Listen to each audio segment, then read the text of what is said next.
We've got Cubs baseball for you today from Mesa. Says so right there.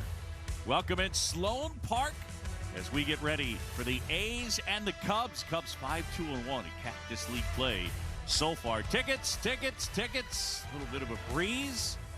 And a great day to hang out, take in some baseball on the berm. And welcome into our studios, everybody. John Shambi, Jim DeShays. We have tonight's evening news for you. Walter Cronkite, go ahead. You ready for this? We're ready. Cubs are scoring a lot of runs. Yes, they are. Home runs yesterday. They're pitching well. They pitched 3 shutouts. They're staying healthy. All the good news is coming our way later on today. Those are the headlines. Live. All right. Trevor Williams will get the start for the Chicago Cubs. Been working on his slider a little bit. One of the guys, I guess, 3 guys for maybe 2 spots. There's a total of 6 looking for 5 rotation spots, and he's in that mix. Yeah, certainly in that mix. Looking to bounce back. Had an awful year last year for the Pirates, so change of scenery should serve him well. Been working on the slider, trying to tweak the grip a little bit, trying to make it a little sharper, a little deeper. You see the numbers from last year, not good. 2-8 with a 6.18 ERA. Home run ball was a big issue for Trevor last year. Got to keep it in the yard. Yeah, no doubt about it. Got to keep the ball in the yard and utilize that really good Cubs defense. Eric Sogard, he's in the lineup today. That shot is called art, folks. Ian Happ in the lineup, not Mike. Jock Peterson, not Mike, but we'll have him on headset. First pitch is coming up. Start your next update in Marquee Sports Network is brought to you by Toyota, official vehicle of the Chicago Cubs. Wintrust, proud legacy partner of the Chicago Cubs and exclusive home of Cubs checking. Prevagen, it's the #1 pharmacist recommended memory support brand. And by Popeyes, Louisiana Kitchen. Love that chicken from Popeyes. Booga JD with you. We're in Chicago. Ball game in Mesa. A's and Cubs coming up. Trevor Williams on the mound. And let's take a look at that Oakland A's lineup brought to you by Ford. Canna, Lowry, Olson, Chapman, the top 4. Olson and Chapman, the 2 guys that bear watching. It wasn't a great offense last year. Tied for 8th in the AL in runs per game, 7th in on-base, 12th in slug. Chapman coming off hip surgery. They need him to be healthy and good. Olson, same story. And check Elvis Andrus in the shortstop spot, hitting 7th for them. And that lineup will go up against Mr. Williams. Trevor Williams, first year in a Cub uniform, is Budweiser starting pitcher for the Cubs here this afternoon. And he's going to come at you with this assortment of offerings: a 4-seam fastball, slide ball, that's the one he's been working on, changeup, sinker, occasional curveball. 2.8, 6.18 the ERA for Trevor Williams in 2020. Cubs defensively are lined thusly this afternoon. It's brought to you by Geico. Jock Peterson, the newbie, gets left. Ian Happ is in center. Jason Hayward plays right. That's how they will likely line up on opening day. The infield, a little different look here this afternoon. David Bodie gets a start at third base. Ildemaro Vargas played right yesterday, short today. Eric Sogard getting his first action of the spring at second base, and same for Matt Duffy over at first. Wilson Contreras is the hind catcher this afternoon. Ready to play ball. Williams turns, kicks, and the first one on the way is Mark Canna takes upstairs. Ball 1.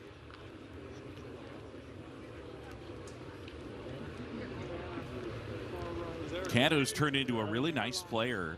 Last year the numbers were down.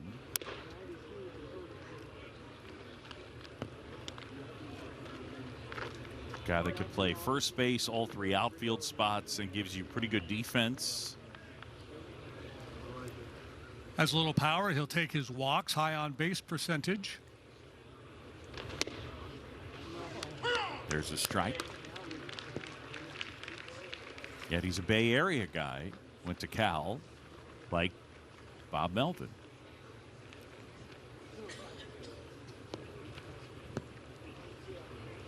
Going to run that sinker in on the hands.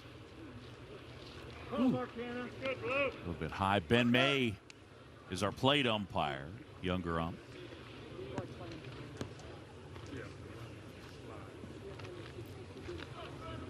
So 3-1 now.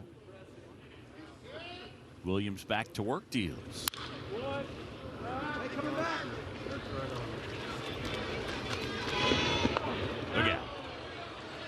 Lowry dancing out of the way. Did Bob Melvin saying something to Ben Bay there? Tough to make this play. Wilson was triple teamed over here. It's like a boxing one. The defense they're playing on. Like, give the man some room. Melvin's like, that's on me. I couldn't read it. Doing that to a fellow catcher. Yeah, the longest tenured active manager in the big league since 2011. Took over midway, or a little bit earlier than midway that year. This is his 10th full season. And Bob Melvin, JD, I'd say one of the more respected managers in the game, and a guy who's known for running a tight ship in terms of tactics and really knows how to manipulate a bullpen. Yeah, they've done a lot of winning under Bob Melvin, a franchise that typically does not have a big payroll. As a matter of fact, typically has a very low payroll. They don't draw a lot of folks out there, but they find a way to do a whole lot of winning, and he's a big part of it. Canna puts a pretty good charge into this one. Right field, going back Hayward, feeling for the wall, and he hauls it in. So an extended at bat. Canna flies out to deep right, and there is one away. Just to put the punctuation mark on that as far as Bob Melvin, this is his 10th full season, and they've gone to the playoffs 6 times there. And again, every year that payroll is usually in the bottom quarter. Yeah, third most wins in franchise history, trailing a couple of Hall of Famers, Connie Mack, who's won more games than any manager in history, and Tony La Russa.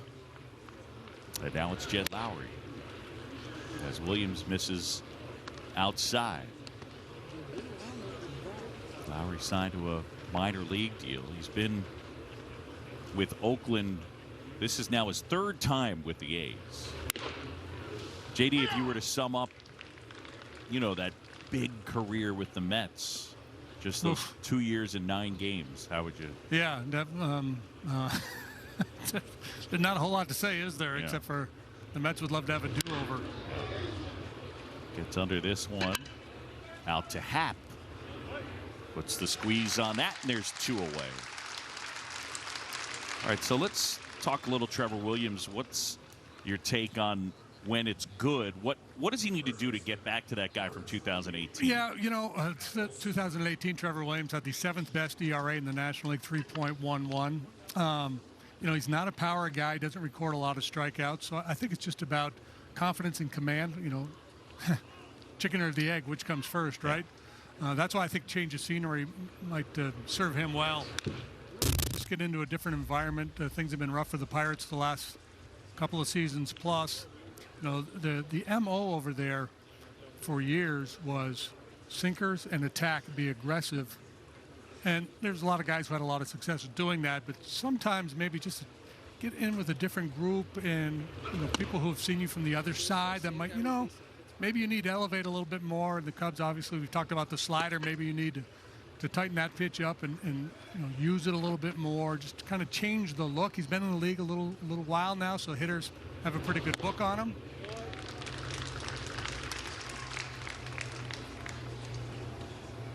Yeah, that Pittsburgh team notorious for using the 2-seamer, especially against righties, getting in. They were one of the teams, they would use the sinker and couple it with aggressive shifting. They'd hit a lot of guys. Yeah, Ray Searage, a longtime pitching coach. It's kind of his game plan over there. It's attack the zone, work the knees with the sinker, try to put the ball in play.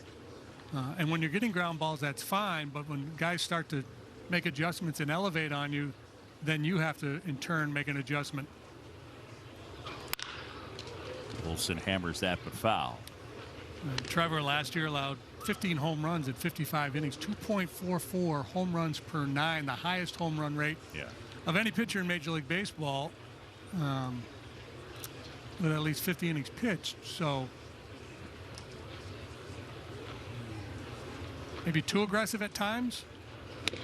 Swing and a miss, and he gets Olsen right there, and Williams able to get him 1, 2, 3. Ian Happ will start things off. Happer due up, and the Cubs coming up to hit. Imagine up to hit. Yeah, a little Ivy to get you ready. All right, here's a Cubs lineup brought to you by Blue Cross Blue Shield through it all. Ian Happ, top of the order, put together a really good year last year. In fact, a career-high OBP at 361. Cubs looking to improve on their 10th spot ranking in the NL. Contreras, Peterson, Hayward starting today. We're going to look at Eric Sogard and Omar Vargas starting at shortstop. And Happ, first pitch swinging. And that one falling, and Sky Bolt, I'm not making that up, made the catch. Of course he did. His name is Sky Bolt.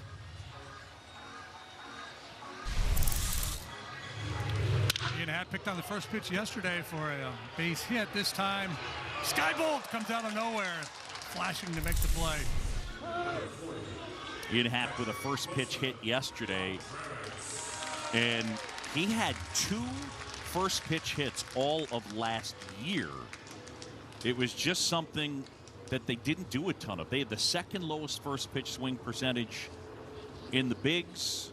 I think you're seeing, and Anthony Iapoce is going to join us coming up, you're seeing a little more aggressiveness from the Cubs. Certainly that's been a talking point. Try to be a little more aggressive in the zone. You don't want to get reckless. You just don't want to go up there hacking. But so much velocity in the game, so many talented pitchers, the idea of grinding out at bats, you may end up putting yourself in unfavorable counts. Yep. And so there may be some payoff in being aggressive early. Cole Irvin deals and delivers a strike. Big lefty goes 6'4", 217, 27 years old. Facing Wilson Contreras.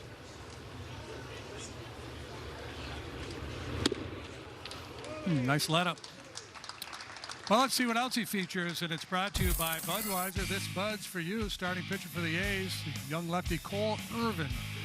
Fastball, not a real hard thrower. A good changeup, sinker, slider, and occasional curve. Not a lot of big league experience. Lifetime 2-2 with a 6.75 ERA. That's 19 major league appearances, 3 big league starts. Most of that coming in 2019. Came over from the Phillies in January of this year for cash. You know what they say, JD? Cash is king. Dave Cash?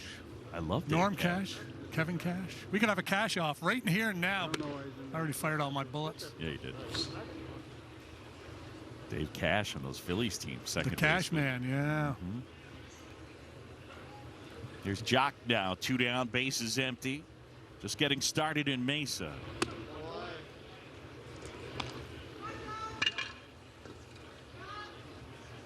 Talked yesterday about Jock Peterson hitting the ball hard last year. His hardest average exit velocity of his career at about 93 miles an hour.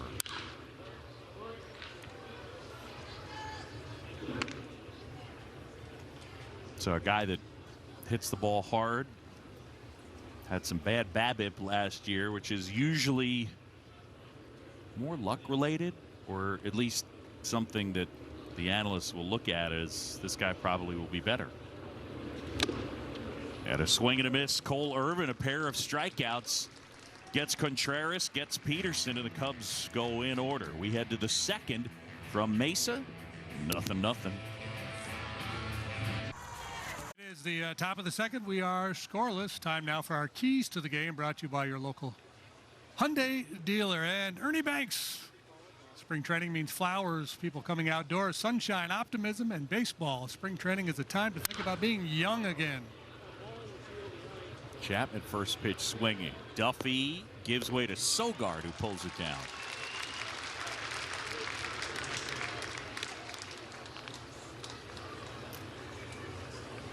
Eric Sogard, the former Oakland A, signed to a minor league deal. And in the mix, at least for now, for one of those backup spots for David Ross. I can't read Matt Duffy's mind, but the body language at some point, it was just like, nah, I want no part of this. I'm done. No, thank you. The shift is on for Mitch Moreland. There we go.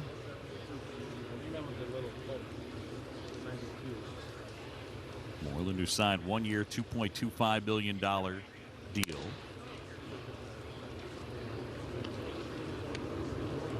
He'll do the DHing. He's good at first, obviously, but Matt Olson, one of the best. Evan White won the American League Gold Glove last year, the Mariners' rookie first baseman, and he's sensational defensively. Olson, I'm sure, will give him a run for his money this year. They're great at the corners defensively. Yeah, infield defense for the A's should be really good. They've added Elvis Andrus. So Marcus Simming moving on to Toronto. Line, and that one beats the shift. Fair ball over there to pick it up is Hayward. And Moreland will cruise into second, and he's got a double. I think he was just out front. Sounded a little bit like a cracked bat. Yeah, maybe down towards the end of the bat a little bit. A somewhat reluctant double once you can run around first base. It's a perfect way to describe it. He got around first, and it was kind of like, yeah, I got to keep going. Okay, we'll keep doing this. He's a veteran. He's been around a long time. Doesn't want to blow out any hamstrings. There's Chad Pinder now. No score, just getting started. As Williams misses away. Talked about Trevor Williams and Trevor's dad, a huge Cubs fan.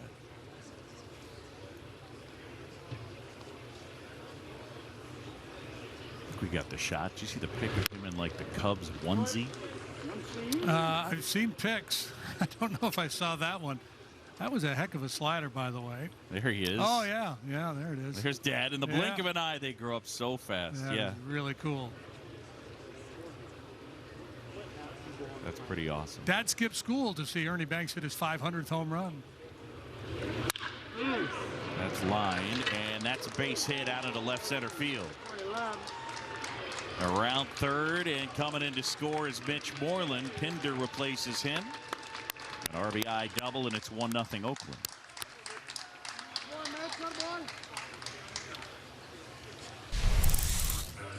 You went back to the slider. This one just didn't have the good action that the previous one did. Kind of stayed up in the zone a little bit on the plate up above the knees. And Pinder puts a real good swing on it.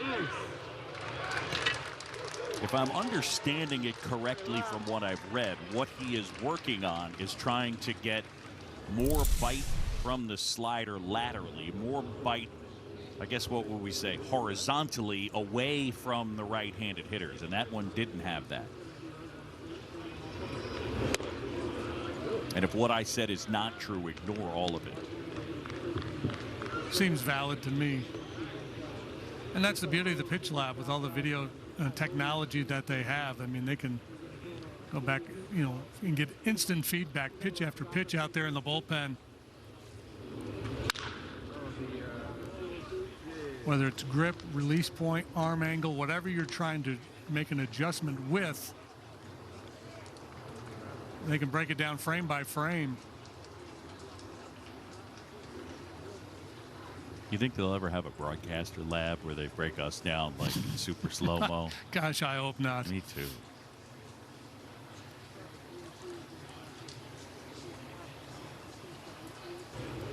Ball to strike. Williams fires.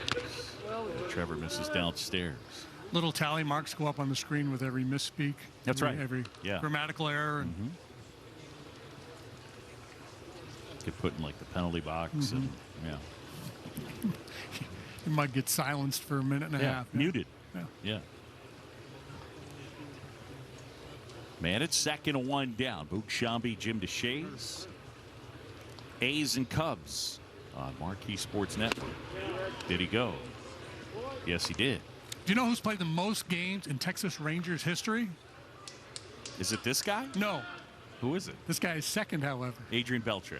Michael Young. Ah, that's good. You baited me into that. I like it. Yeah, that would make sense. Bounce to the right side. Sogard collects on the grass. And on the play, Pinder to third. There's 2 down. I feel like had I given you a number of guesses, you would have gotten that in fairly short order. I think I would have been okay. Yeah, I think so.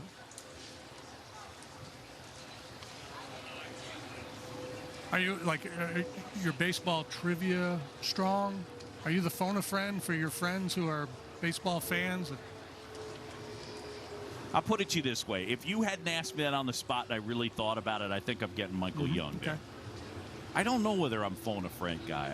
I don't feel comfortable saying yes quite. Yeah. I think I'm decent. I would assume so. Yeah.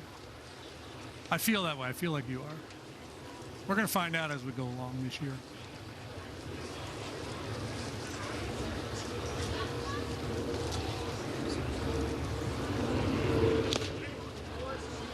Well, it's interesting you talked about the Cubs trying to get Trevor to throw his slider with more action away from right-handed hitters, because it was right-handed hitters that really wore him out last year. That had not been the case throughout his career, but last year right-handed batters hit .344 off of him. Wow. 10 of the 15 home runs he allowed were to right-handed batters.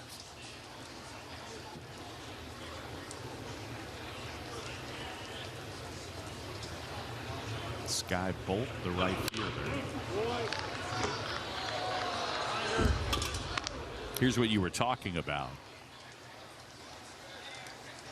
Yeah, and career-wise, right-handed batters just .249 against him. So he has had success against them in the past, and as I mentioned, he had success against everybody back in 2018. The last couple of years, it's been ugly for him. Trevor is now 28 years old, so not like he's over the hill.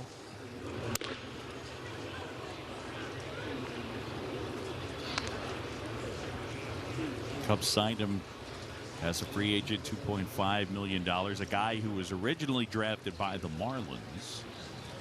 Second round out of Arizona State in 2013.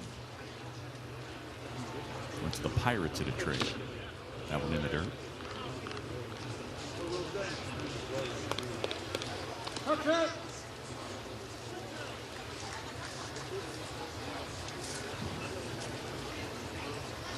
It's funny, on his baseball reference page, it says that he was traded from the Marlins to the Pirates for Richard Mitchell, but it was more complicated than that. He actually was part of the deal when the Pirates' Jim Benedict went to the Marlins as a minor league pitching coordinator. So off the field personnel, and because some Pirates people had already gone to Miami, or I should say some Pirates people had already gone to Miami. I think it was Mark Del Piano.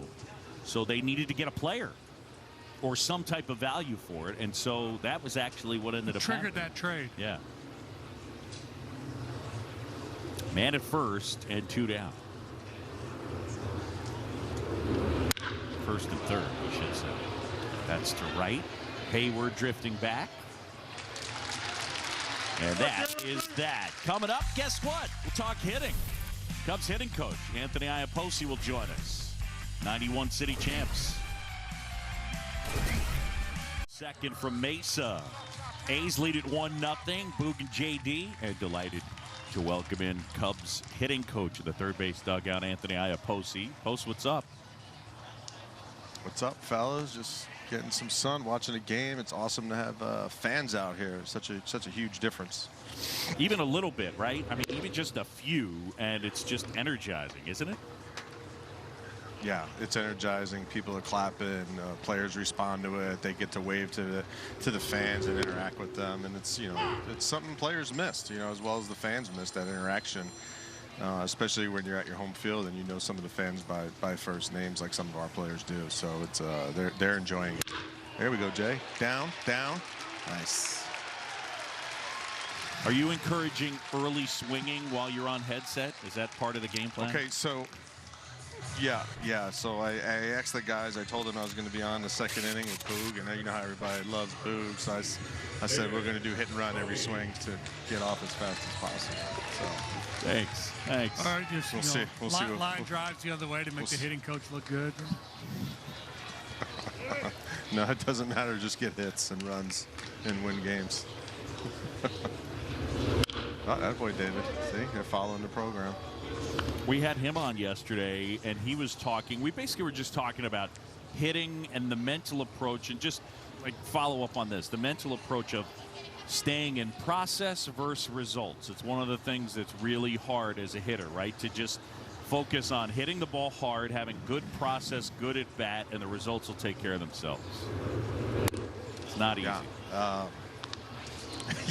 No, me and David had that conversation this morning, and he's like, if I don't focus on the result, if I focus on a line drive, isn't that a result as well? And I said, yeah. Right. I said, but the deal is the whole thing is to not lose your trust that you practice all day long to go up there and just respond to the game and feel what's inside of you and in your heart and your brain, and then just go compete. It's not easy. That's like the separator between players. You know, we could put players on video and break down the swing and do the biomechanics of it and do the kinetic chain of events and do all these things, but you find out who the better players are just by talking to them.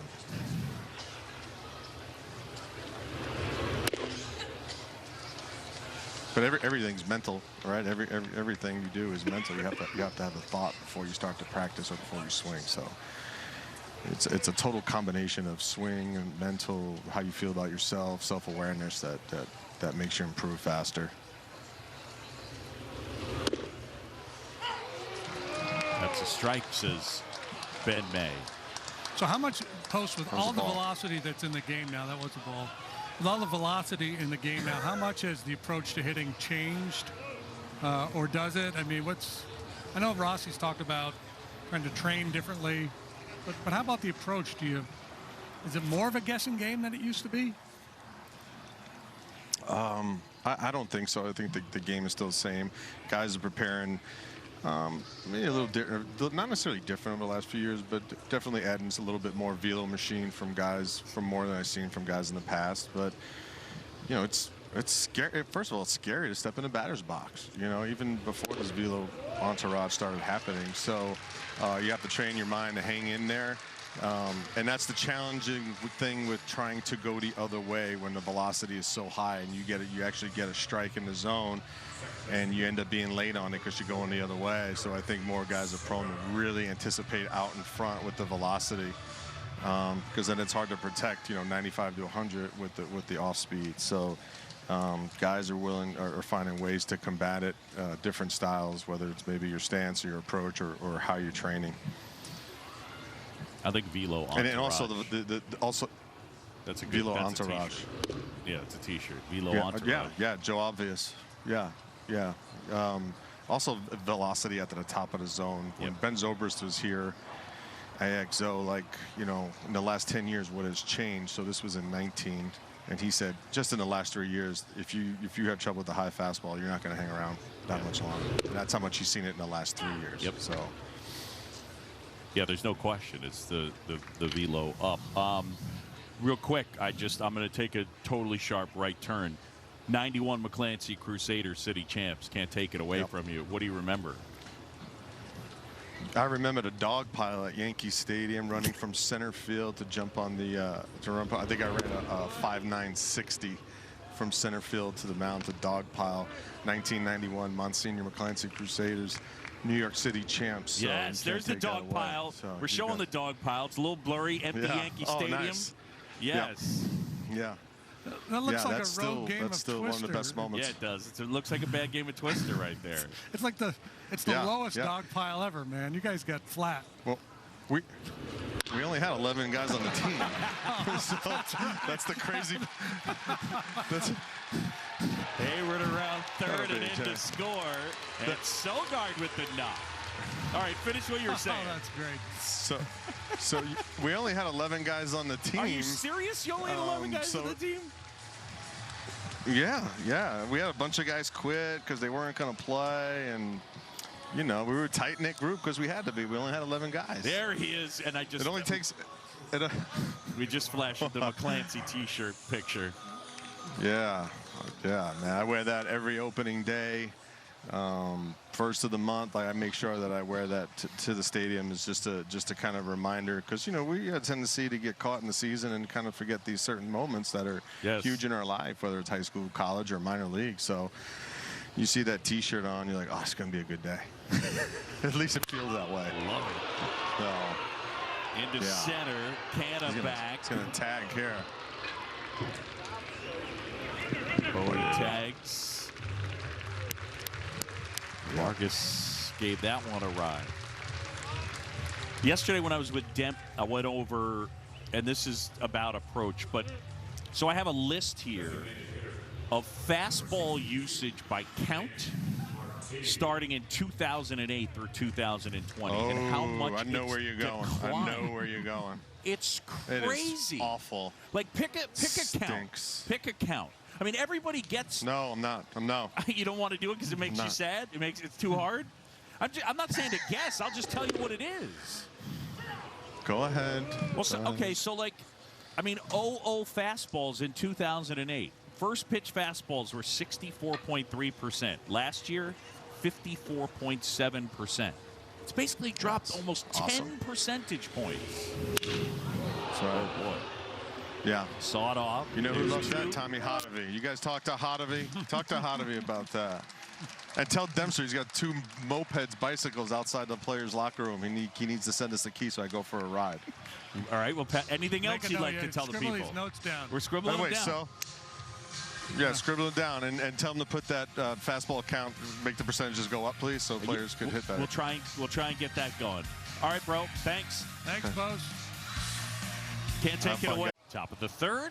Trevor Williams back to work. And that one missing inside to Mark Canna. Trevor Williams got some good lettuce, huh? He does indeed. Good ink, too.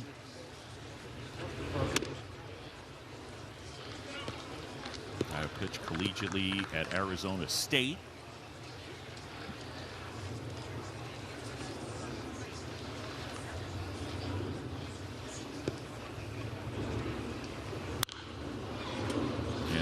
I mentioned drafted by the Marlins at Arizona State. He was recruited to play there by Brewers bench coach Pat Murphy. Zach Davies was signed to be a freshman with him, but elected to sign a pro contract. Okay. The Orioles. That's right. That's the third. Bodie. There's one out. Well, Trevor Williams, one of the friendships that lasts for him is a guy named Corey Hahn. 18, 19, and 20. Trevor wore number 34 to honor his friend. He's got 32 here, but Corey Hahn on the left. In 2011, in Corey's third college game at Arizona State, he was injured. His third college game, he was injured on a slide at second base, landed up as a quadriplegic in that wheelchair. Shift on. Sogard handles. And together, Hahn and Williams founded Project 34. 34 was Corey's number at Arizona State. Trevor switched to it in 18. And it's a charitable organization that helps those affected by spinal cord injuries. Corey Hahn, by the way, it's really a neat story. He's the coordinator of pro scouting for the Arizona Diamondbacks. So works in baseball ops, and a really good baseball mind, and also Trevor Williams' roommate at Arizona State. They're like brothers, lifelong friends. They co-founded that charity in 2017, and they're very close.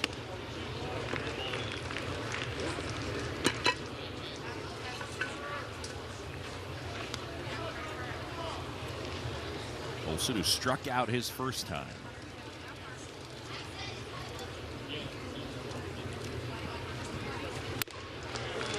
Williams looking pretty good. Gets a 1-2-3 here in the third.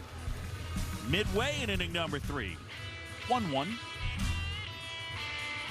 Imagine you're Ever on demand with MLB.tv online or on your favorite supported devices, as well as select spring training games, blackouts, and other restrictions apply. Visit MLB.tv for details.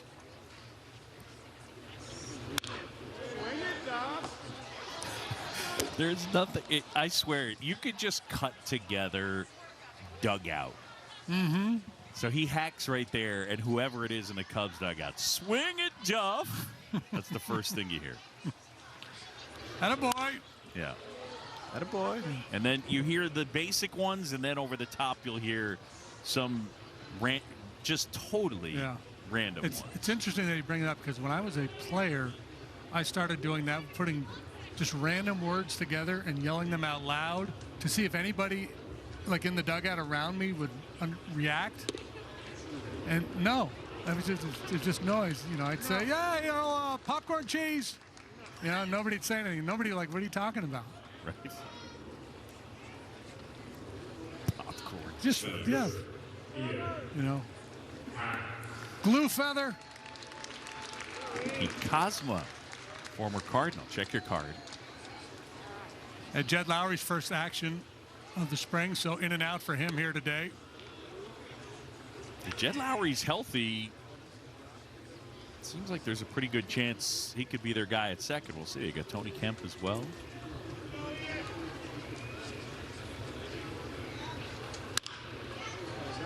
To the left side.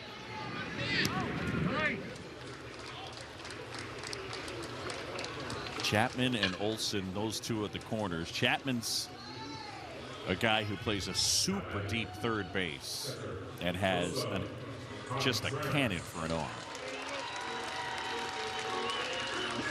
He won a couple of gold gloves, platinum glove. Yeah, he and Olsen, the cornermen, gold glove winners, both of them in 2018 and 19.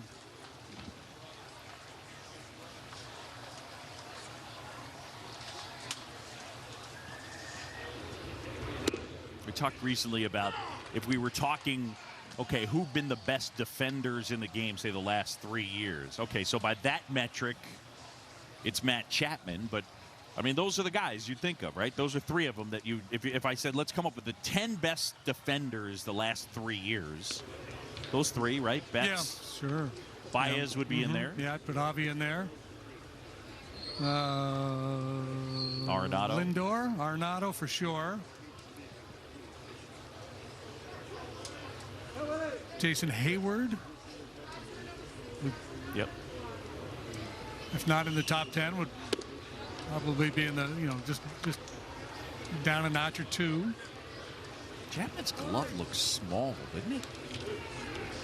I didn't get a good look. Yeah, it's probably the colors, Boog. Slimming? Yeah. Maybe I need to be dressing in yellow and green. That's a good if looking. Yellow and green are slimming, I'm starting to dress in yellow and green. I'll tell you that right now. Hey, that Boog guy looks like a leprechaun. What's going on with him? Oh, my gosh. You put me in yellow, I would just look like a lemon. Or a grapefruit. Probably more like a grapefruit. That's a small third baseman's glove, isn't it? In there, That's got him us. looking. We'll find Cole out. Irvin. All right, we're going to find out.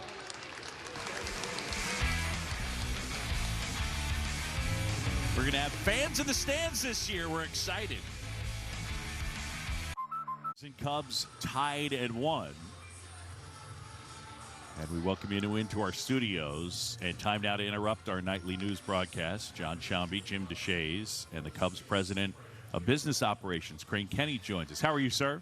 I'm well, Boog. How you guys doing? Really good. Excited about the announcement yesterday that we will have fans at Wrigley Field to begin the year. And I guess it'll look, at least early on, at about 8,200. Is that in the neighborhood of what we'll be expecting? Yeah, we'll be bringing 20% of our fans in on April 1st and hopefully grow the number from there. But we're incredibly excited to bring fans back into the ballpark for 2021. And it'll be an opening day like no other.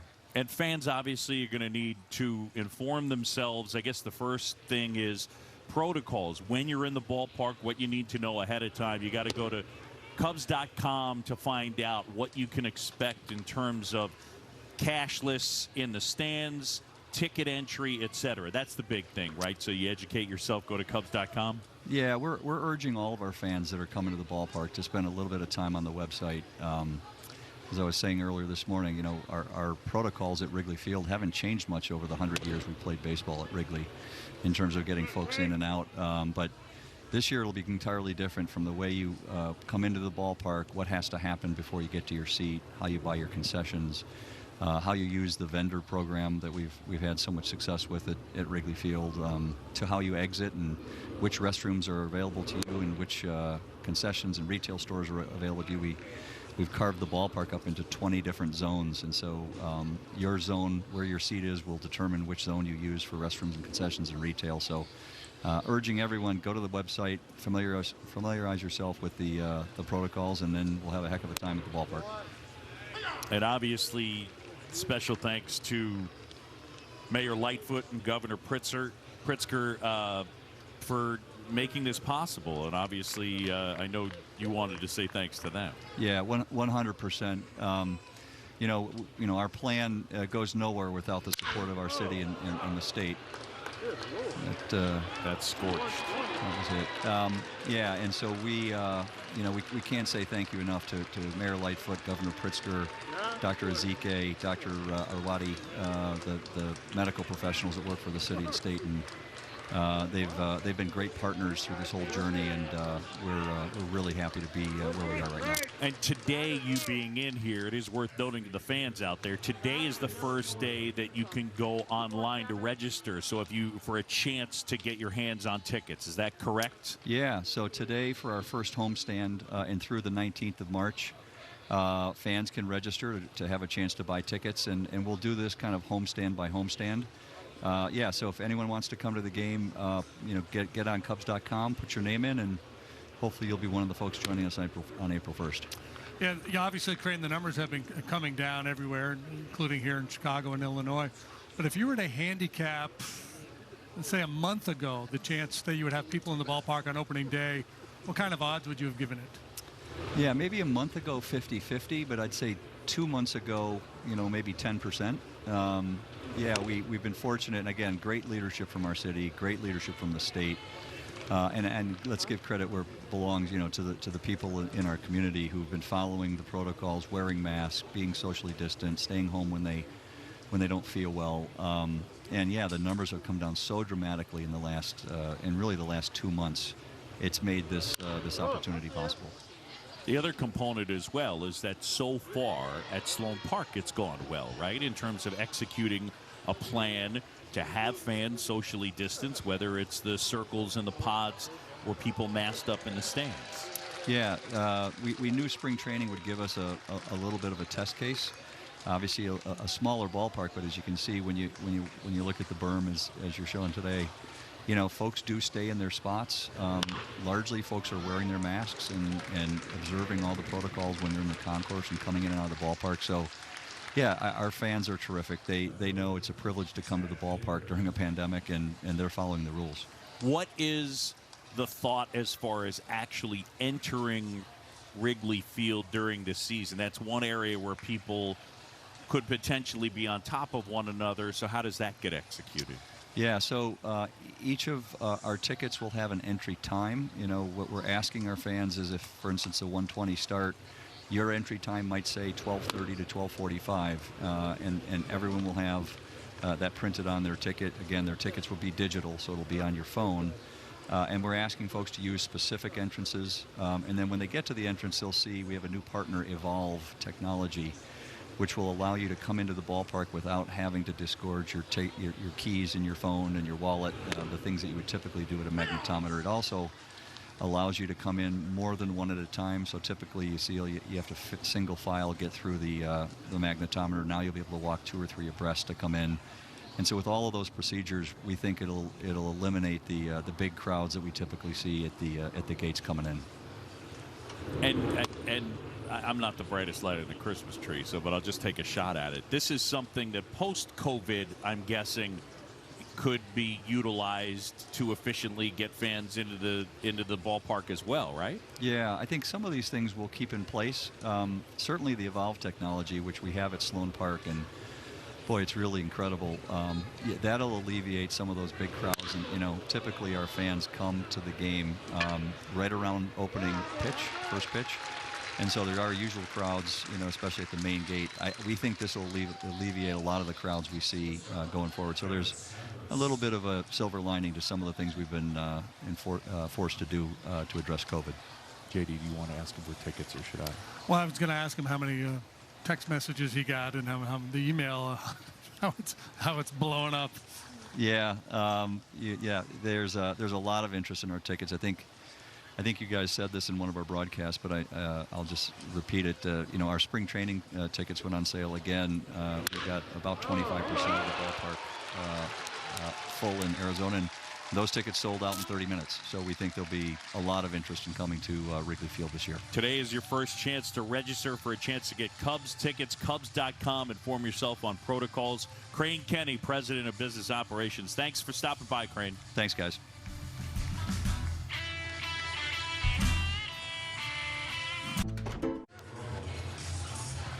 Bottom four. Welcome back, Sloan Park in Mesa. Thanks to Crane Kenny for joining us here in studio. Boog Sciambi, Jim DeShays. Nice day in Chicago, nice day in Mesa. Sergio Romo, former closer with those world champion Giants back in the day, and he has been all over the place. Last year, 24 games, 20 innings, and JD, he's going to throw a slider. Yeah, he is, and then he's going to throw a slider, and then he'll probably follow that up with a slider. He's a modern-day Larry Anderson. There's a sinker. That is perfect. That's it. I mean, L.A. would tell you that, right? Oh, my goodness. Slider, slider, and then maybe a slider. Yeah. Jock Peterson in this one, a strikeout. A's lead at 2-1. I'm always fascinated. I think that it's interesting because there's a bazillion guys that would love to stick around by just throwing sliders. What is it about his slider that allows him? You know, at one time in his career he threw pretty hard, but that fastball's, you know, not cracking 90 really anymore. No, and there was one there. You know, who knows, right? Obviously, command is a big deal.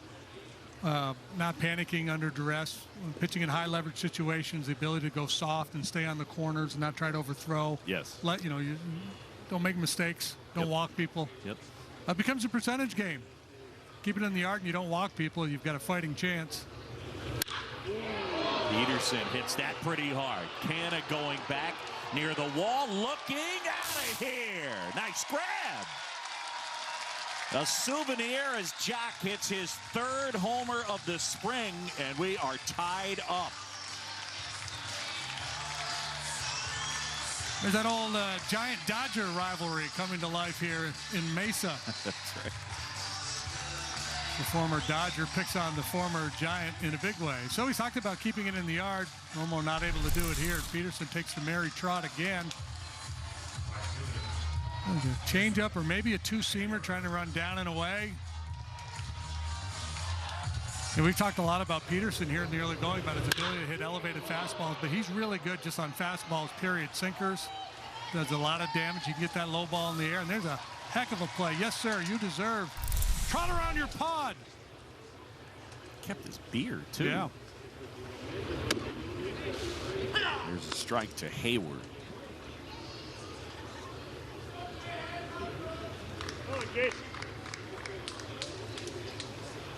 Hayward a single last year, put together a really nice season. Second best OPS of his career. Best year was his rookie season of 2010 with the Braves. This is his 6th year in a Cubs uniform. Mentioning good defenders, won the Gold Glove 5 times. Last year, part of his success at least, lack of chase. He chased less than the year before.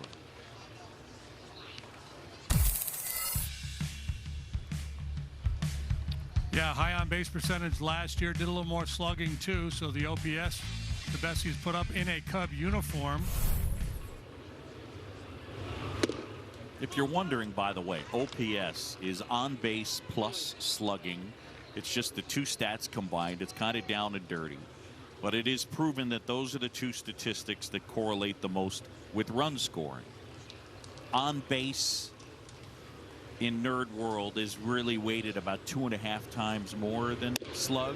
Lack of making outs, but OPS down and dirty does the job. Yeah, it's a handy tool. Yeah. If you want to go a little deeper, you could go to weighted on base, and you can do WOBA. You have runs created, runs created plus. Yeah. I mean, you can. WOBA. But yeah, his walk rate last year 17%. Yeah. Top 10 in the Major League Baseball. But again, it wasn't. You didn't watch it and think, man, he's just being patient or passive. He was ready to strike when he got a ball in his zone. I think that's the key. I think that's what Cubs have been talking about this spring. Look for a ball in your happy zone early. If you get it, let it fly. There you go.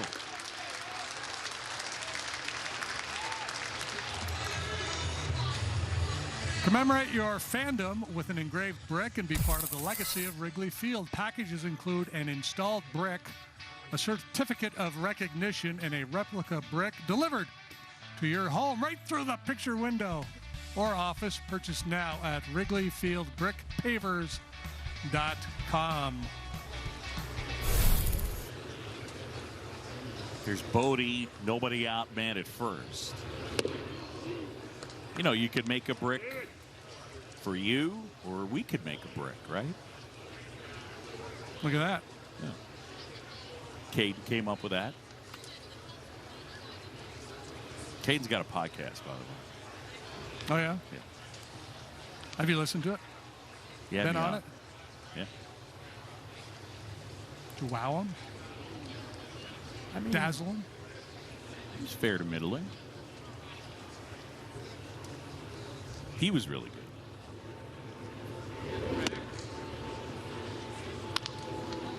I'm trying to remember. I think he's 14.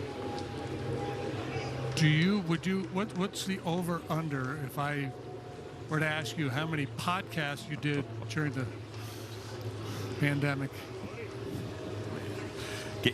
Let me tell you something. If we carried it over to when I got the job, so pandemic into plus this gig,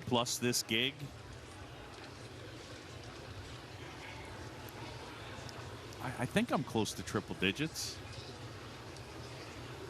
It's good. It's good for you to be so accessible. Hashtag podcast gas bag. David Bodie down on strikes. Yeah, there's the signature Romo slider. He broke it out a couple of times in that sequence to David. It's the Romo's comfort zone, throwing it away to the right-handed hitters. Lefties, not so much. It forces him to pitch a little bit differently and perhaps use not his best weapon as often as he would like.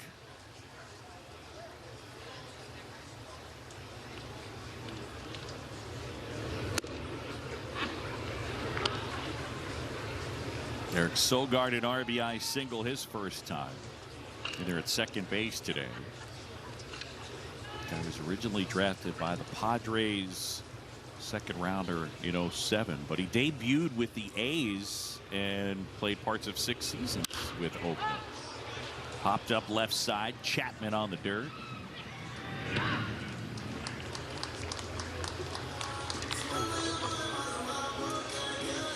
Ball hog. Remember watching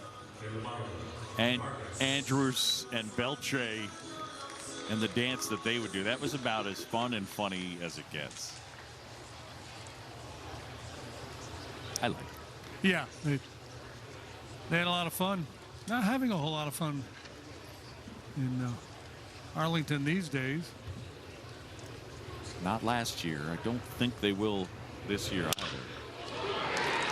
Hit hard into right field, base hit. Around second, on his way to third is Hayward. Ball gets away. Here comes Hayward to the plate, and he'll score. So a little sloppy there defensively. Playing some hardball right there. Eyes on the ball. Don't quit on the play. And Hayward essentially steals the run after the A miscue.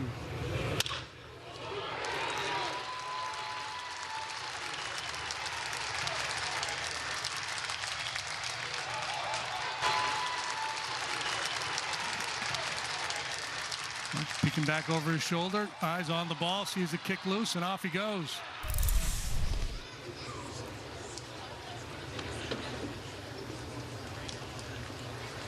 So the Cubs with the lead, some aggressive base running. And a balk has been called.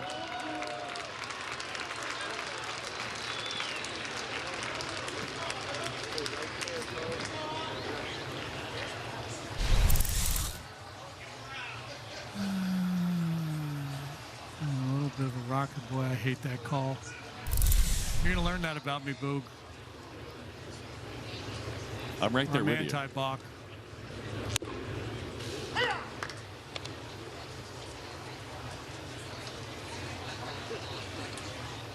I'm with you. It's starting point of the balk rule, intent to deceive the base runner. There's nothing about what he's doing there that's intended to deceive the base runner. Yeah. I am glad they got rid of the fake to third. First thing. Yeah. But there's like an elastic clause on that balk rule that says that the umpire should consider the pitcher's intent before making that call. Yeah. Especially when that movement happens prior to coming set. Right. It's one thing once the pitcher comes set, if he starts and stops, I get it.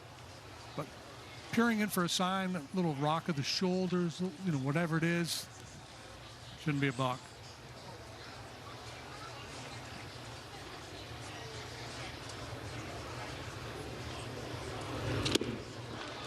Romo gets the strikeout. Well, it's like the ump should get to interview the pitcher before he goes in, right? And say, what are your intentions? What are you thinking, my friend? What are your intentions?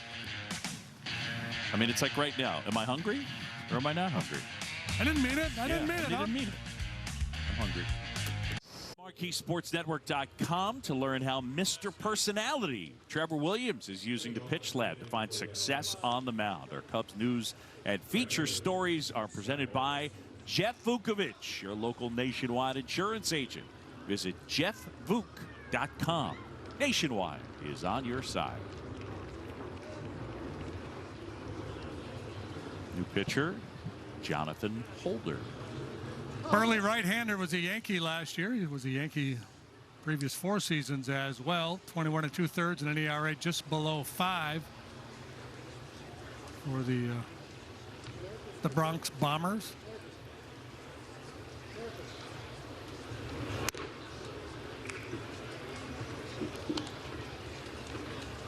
Bolt, and then Perez, and then Canna. Cubs on top, 3-2.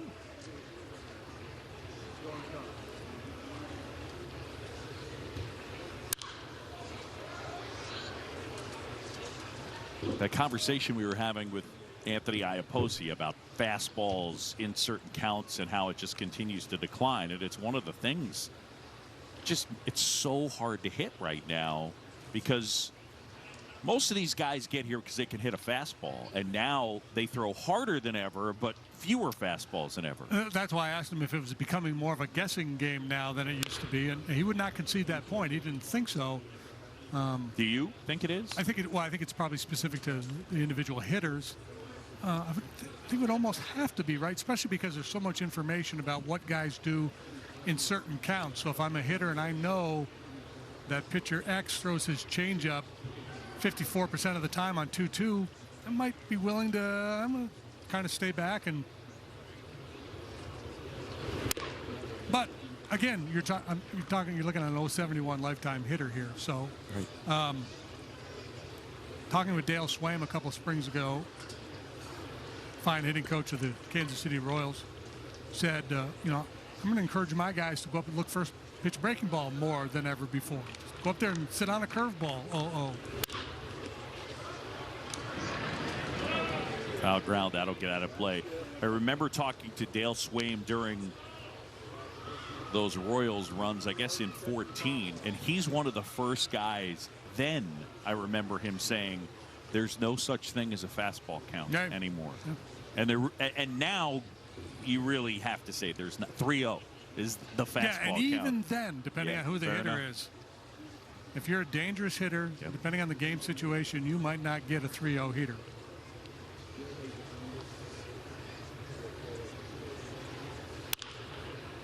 Last year in Major League Baseball, hitters hit 245.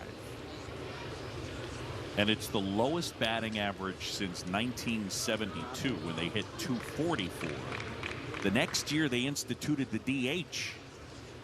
But be clear, and I've said this before, it's harder than ever to hit right now. It's not harder than ever to score right now. Those are two different things. It's just harder to get hits.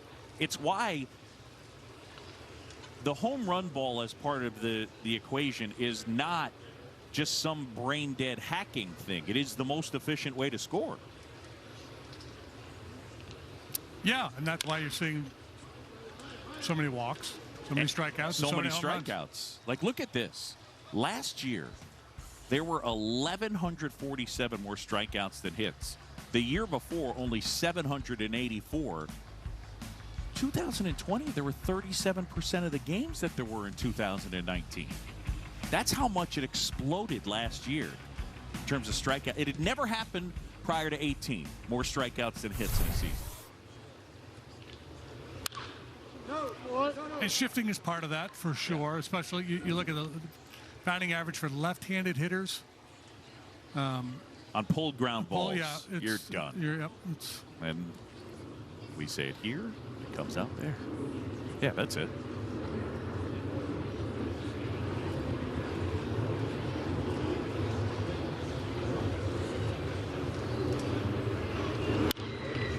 I do, and it's interesting. I feel a pang of sympathy for hitters in the modern game because of the shifting in the velocity. And so people are saying, well, just hit the ball the other way. Okay, so if I hit the ball the other way, you're talking about changing an approach where I'm going to let the ball get deep and I'm going to serve a single to left field. That means two guys behind me have to do something similar for us to score a run. Yes. Daniel Murphy said it best a couple of years ago. He said, my principal job when I come to the plate every time is to end up at least on second base. And this is a guy who has a great off-field stroke, a great approach. When he went to the Rockies, I thought he was going to hit 380. So did I. And he's a very thoughtful guy. And he said, I got to try to hit the ball over people's heads, or else I'm on first base. I can't stay. I'm not a base stealer. So maybe that would be if there were more base stealers in the game that could turn singles into doubles with their legs. That might be a way to push back against this current trend. My take on the oversimplification, and I'm with you in terms of just hit it the other way. They will throw a slider in any count. It is harder than ever to make contact. I mean, it's not just the hitters that participate. The pitchers make it. They're trying to get you to swing and miss. So in today's game where it's harder than ever to make contact, now you want them to aim where they hit it too? So I don't want you to just make contact. I want you to hit it in a specific. Good luck with that. It's just not. It's not that simple. Right, and don't you have to be wary of any directive that starts with just hit it the other way? Yeah. Oh, okay. Yep, I'm with you. Just be Rod Carew. Just don't say stupid stuff, Boog. Cubs lead 3-2, man at first. That was a pretty good battle between Bolt and Holder. Bolt won the battle. Popped up. Oh, David Bodie. Good loud call off. Yeah, and that's the key. We talk about it all the time. Well, here at Wrigley with the day games, but certainly out in Arizona with the high sky, pop-ups are. Nobody wants it. Nobody really wants to have to deal with this, but your responsibility as a third baseman here is come in and run the catcher off that ball. Nice job, David Bodie. The other part of that, too, is you don't want to be tentative when the other guy involved in the play is Wilson Contreras, because he's built. He's very active, and he's gonna be in on the tackle. So you got to make sure you let him know. That's right. He's gonna show up on film. Yeah.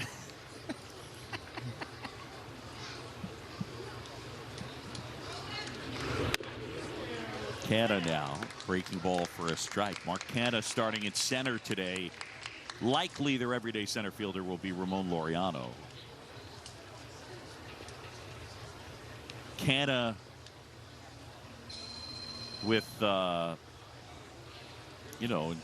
COVID times, because of the travel, you basically were traveling with a team and you're staying in a hotel, and there's restaurants aren't open. One of the bummers. One of the bummers is the fact that Canna, his Instagram handle is Big League Foodie, so he's a huge food guy. He and Bob Melvin, by the way. If you want a good restaurant somewhere, Bob Melvin's got it for you. But Mark Canna's pretty good too. So we got no foodie stuff. No food food picks. There's a strike.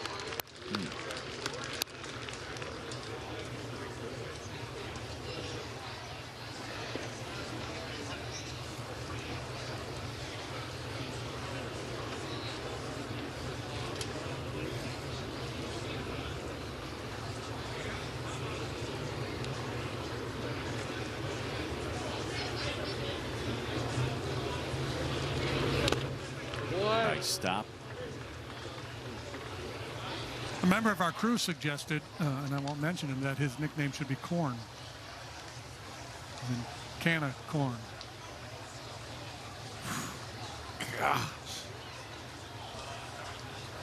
Yeah, that way you can get out the lame dad joke that you really wanted to get off and still pin it on somebody else. Yeah. Yeah.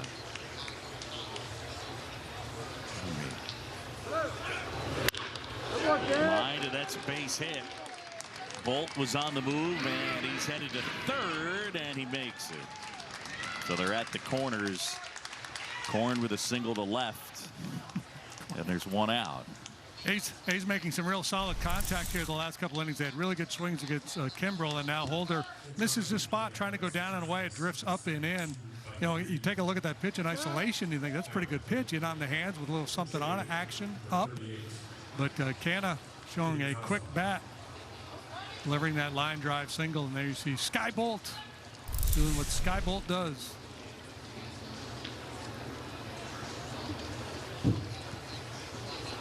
Canna's day is done. Indeed. Yeah, here comes Pete Cosma to the plate.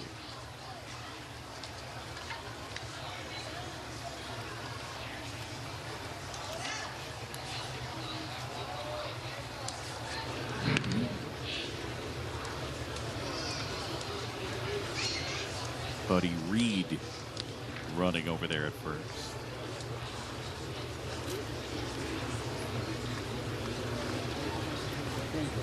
We're in the fifth, and the Cubs lead it 3-2. John Sciambi, Jim DeShays. A sunny day in Mesa.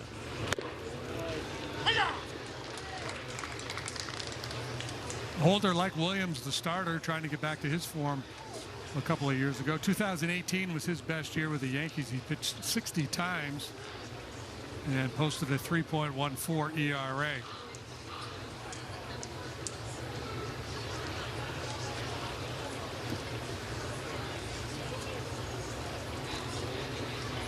The 0-1.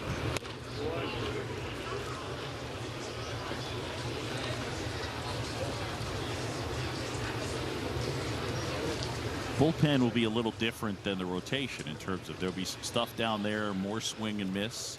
I'm curious to see when it shakes out who all is down there. It doesn't look like Roe Wick will be ready to begin the year.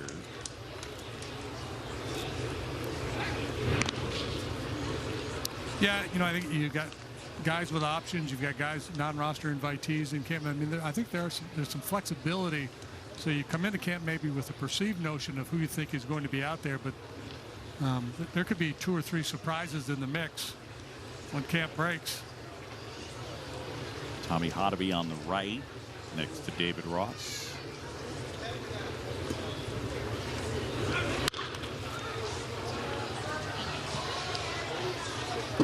Last season for the Cubs, the bullpen got off to kind of a dicey start, got better in August, and then down the stretch it was good.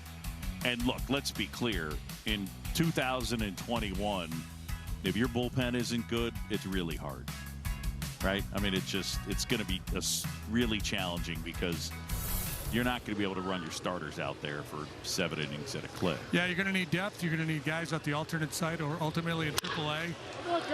Lie down towards left center. That'll get down for a hit. Racing to third. They're going to send Reed. And Buddy Reed comes all the way around to score. The A's have the lead.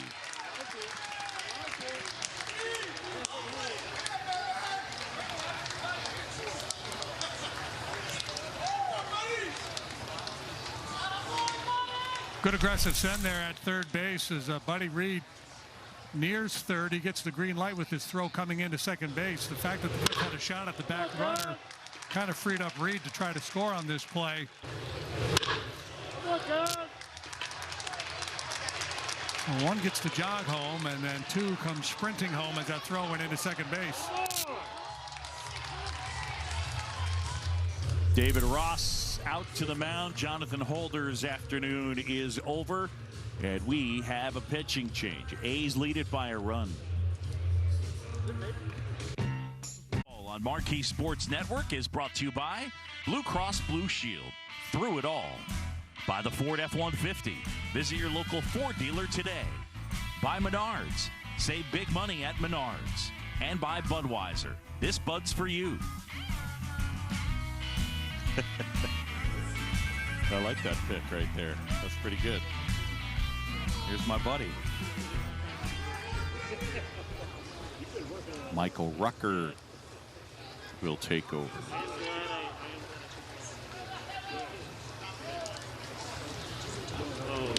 Second appearance of the spring for Rucker, a non-roster invitee.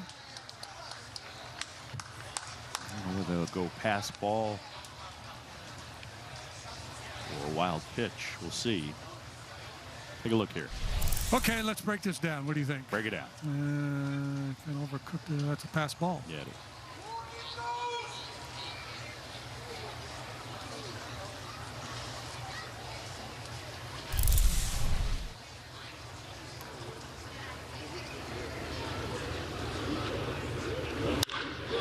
Hammer.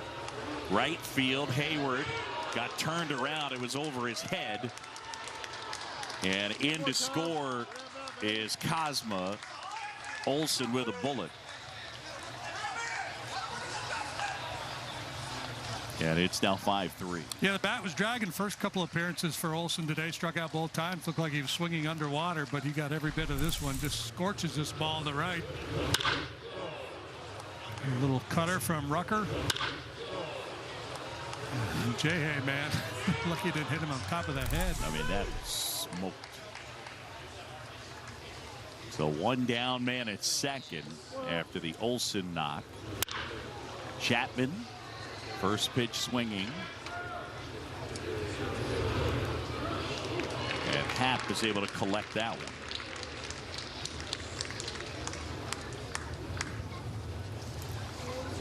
In 2019, as a minor leaguer, Rucker a 4.18 ERA. That winter, he was taken in the Rule 5 draft by the Orioles.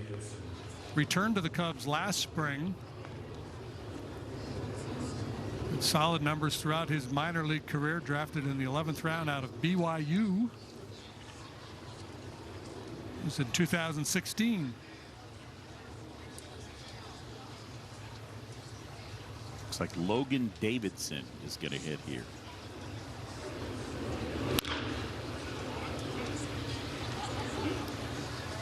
Swinging A's here today, man. They're going up there hacking.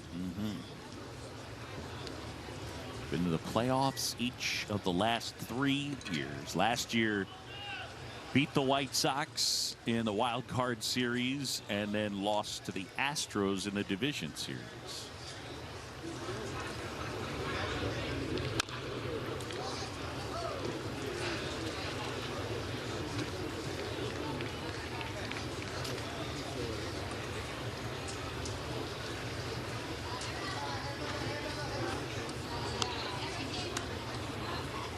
bullpen kind of led the way for the A's last year. Their pen was outstanding. Liam Hendricks leading the way. He's now a White Sox. But they've added Trevor Rosenthal to try to fill the gap. Foul ball. As a staff, and this is oversimplified, but they threw a lot of strikes. The #1 team in the majors in terms of percentage of pitches in the zone, the Dodgers. #2 team, the A's. Lowest bullpen ERA last year, the A's. Second lowest bullpen ERA, the Dodgers. So, again, I mean, every pitching coach is going to say, hey, throw strikes. But whether it's a special point of emphasis or how they do it or just have guys that are capable of it, they threw a lot of strikes last year and it worked. Davidson retired. The A's pick up 3 and they have the lead. It is 5-3 midway in the 5th. Moment brought to you by Prevagen. And we flash back October 22nd, 1910, Cubs and the Philadelphia Athletics World Series Game 4, Westside Park at Chicago. Cubs trail 3-2, bottom of the 9th. And Frank Chance's triple ties the game at 3 apiece. Then in the 10th, Jimmy Sheckard singles. That produces the winning run. Cubs win 4-3. Tinker, Chance, and Three-Finger Brown.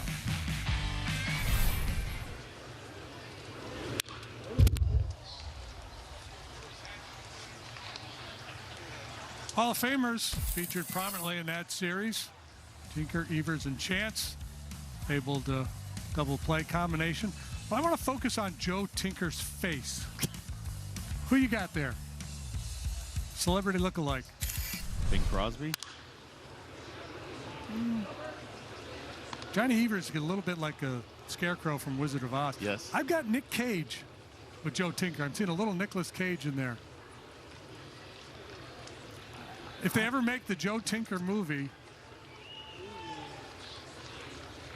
Nick Cage got to be the guy. Something in the eyes. You're not seeing it. I'm not seeing it. I also, like, Frank Chance looks like he's having a bad day there, doesn't he? He also worked on the farm in Kansas with Dorothy, and, right? He was one of those guys.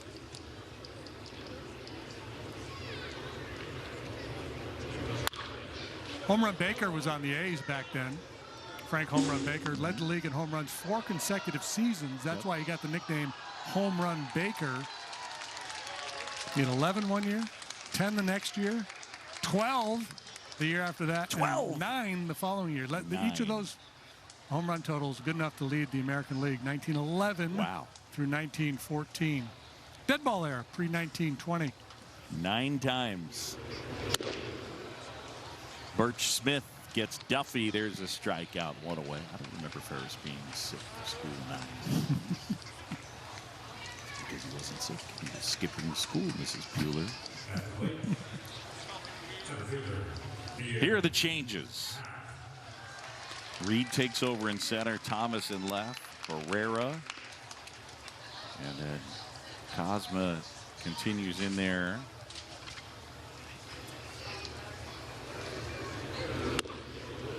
And the pitch to Happ. Keeping a scorecard at home, congratulations. Yeah. Challenge. Yes, This will test you. Likely the last plate appearance of the day for Ian here.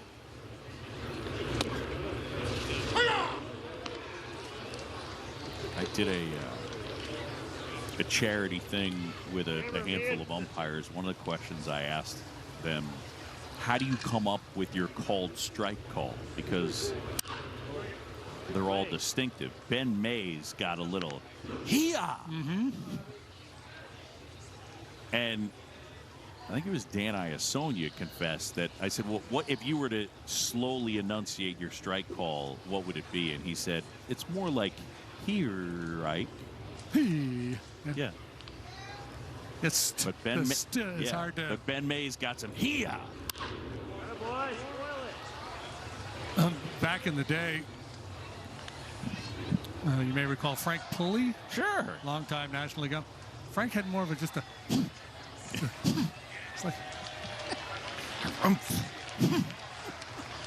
We need video on you for that.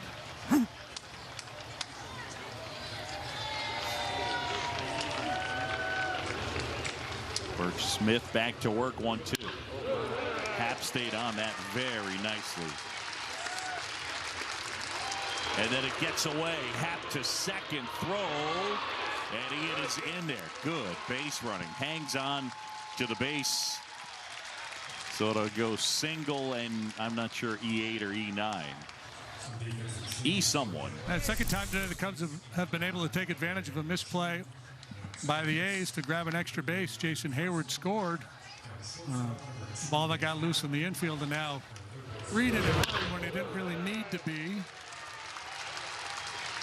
If you have, there was plenty content to settle in with a single, but with the misplay, again, eyes on the ball, takes advantage.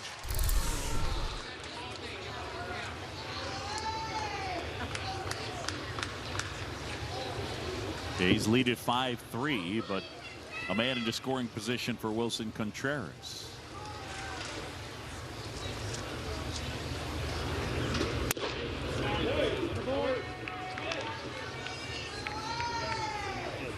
Well, if when we get back to some sense of normalcy and broadcasters are traveling again and we play the Padres, we'll get Mark Grant to do his umpire impersonations. They're really good. I don't know how many of the modern guys he does, but back in the day, Mudd is the best. The 1-0. Hey-ya! Come on, Willie!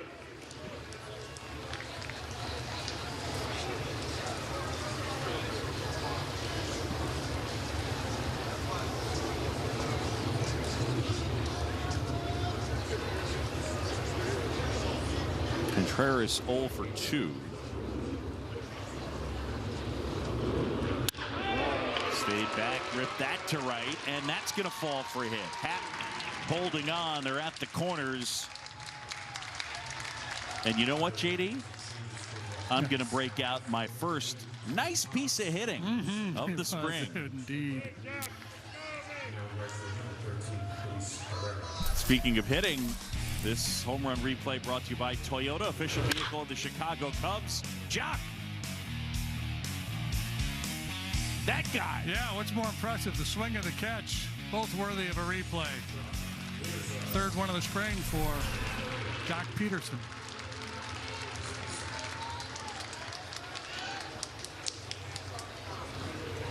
They're hoping to chat with Jock when he comes out of this game.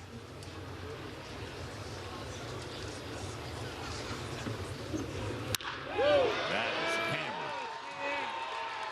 And off the fence out there in right field. Hap comes around. Willie Harris will stop the runner at third. Jock Peterson hitting bullets. Chase Strumpf hanging on. Peterson right up on top of home plate, basically challenging the pitcher to throw by him, and he was up to the challenge. Tried to jam him, and Peterson says, nope, not so fast. That one had some serious exit velo. Yeah, now it's Jason Hayward. Infield halfway. By the way, Chase Strumpf, who's running for Wilson Contreras at third, he homered yesterday. And I neglected to mention it was his 23rd birthday. So happy birthday. I believe Miguel Amaya is celebrating a birthday today. Talented young catcher in the Cubs camp.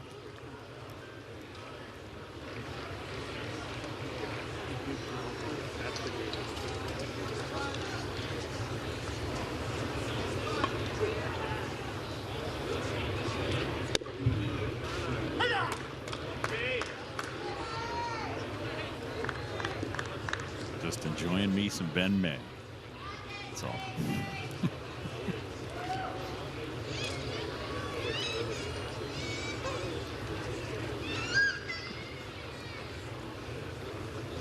Probably going on contact here. Inside. That one at 94.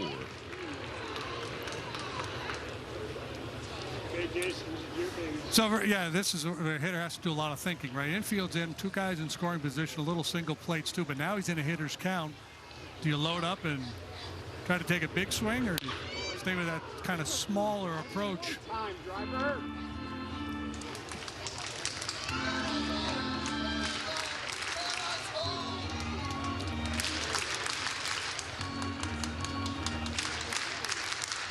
Second and third, you see the infield position, a big hole on the left side. Willie Harris imparting wisdom to Chase Strumpf.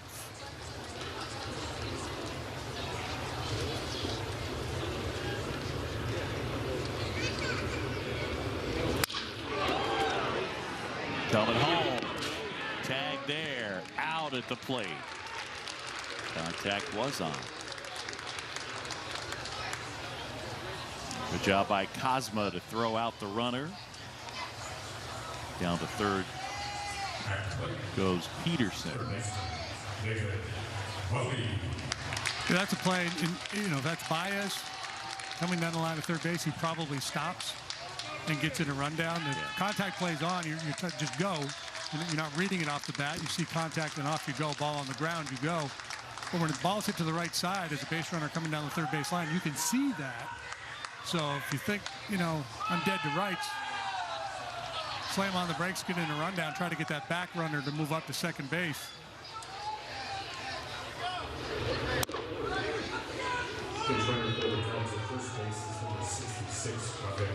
Rafael Ortega is running it first. There he is. Got the oven mitt on. I don't understand why guys don't go double oven mitt. That's what I do.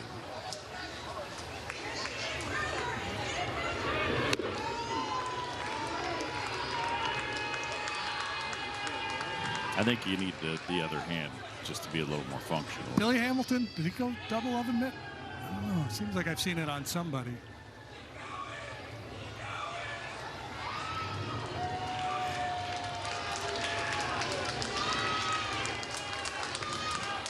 Ortega back. The thing that's funny is that he's got the oven mitt on the left, and he's going to go back in with the right. Right? Yeah.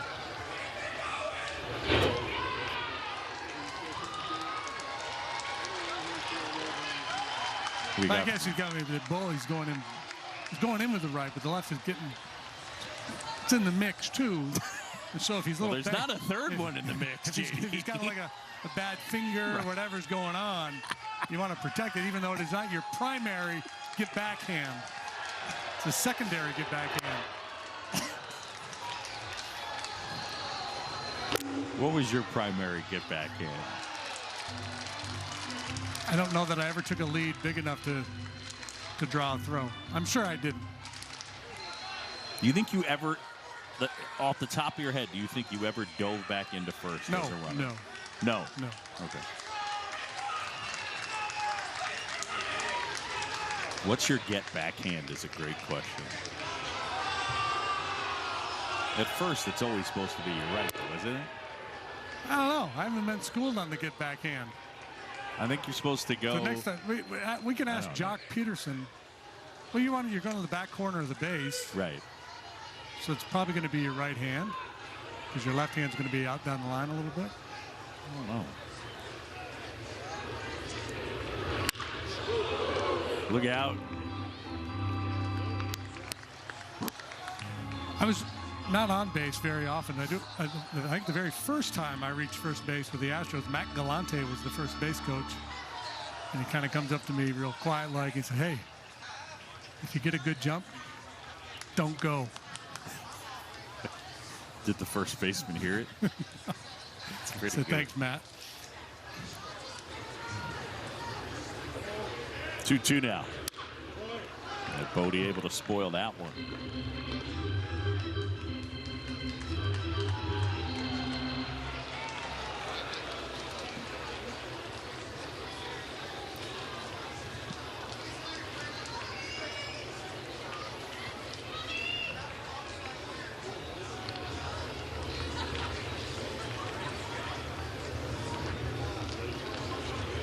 Smith kicks, deals. And Bodie rips that one out to left center. One run is in.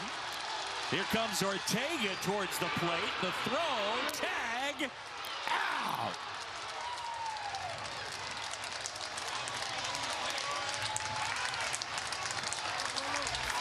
So Bodie with the knock.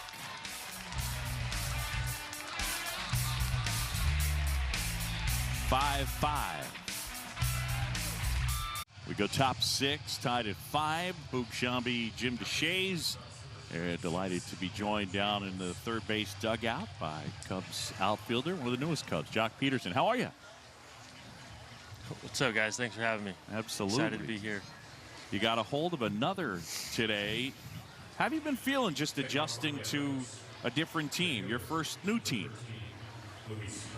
Yeah, everything's going pretty well. The guys are here, are great, super welcoming, making me feel super comfortable. So I'm loving it so far.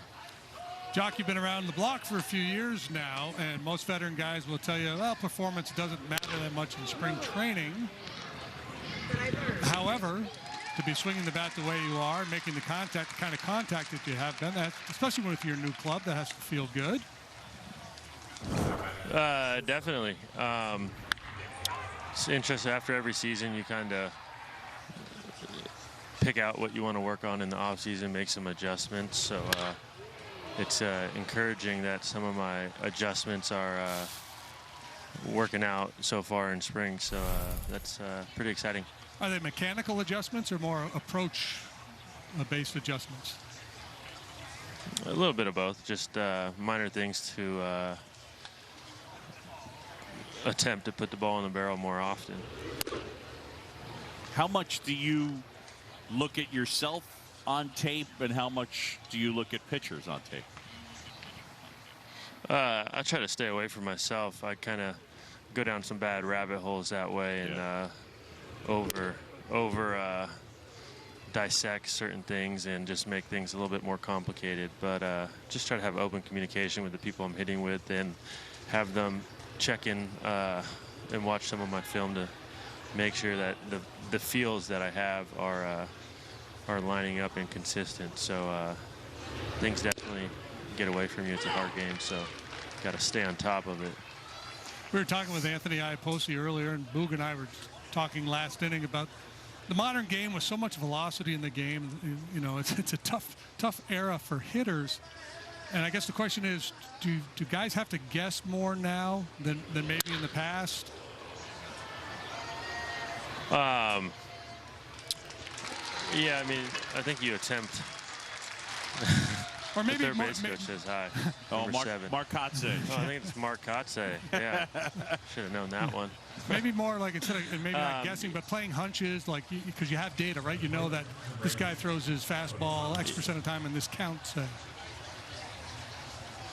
Yeah, no, there's definitely a ton of data out there, but I at least know for myself I'm in a better spot when I'm able to just go up there and be on the heater and still be able to cover some the other off-speed pitches. When I start getting too locked in on like certain counts and pitches and sitting on stuff, it messes with me a little bit. But I know a lot of hitters that do that and are super successful, so I think there's more than one way to do it. All right, I got some stuff for you. You ready? Sneakers. When did you get into sneakers? Are you down to like show off what you're wearing? Like, I'm cool with coming to the park. My collection is not what yours is, but are you down to like show off what you're gonna rock to the yard every day, or what? Yeah, I like to post some stuff on Instagram, my sneakers. I'm a big I like sneakers, Nikes, Jordans mainly. Jordan 1s, you like yeah, the low Jordan 1s, and the dunks you like too. I like dunks, SB dunks.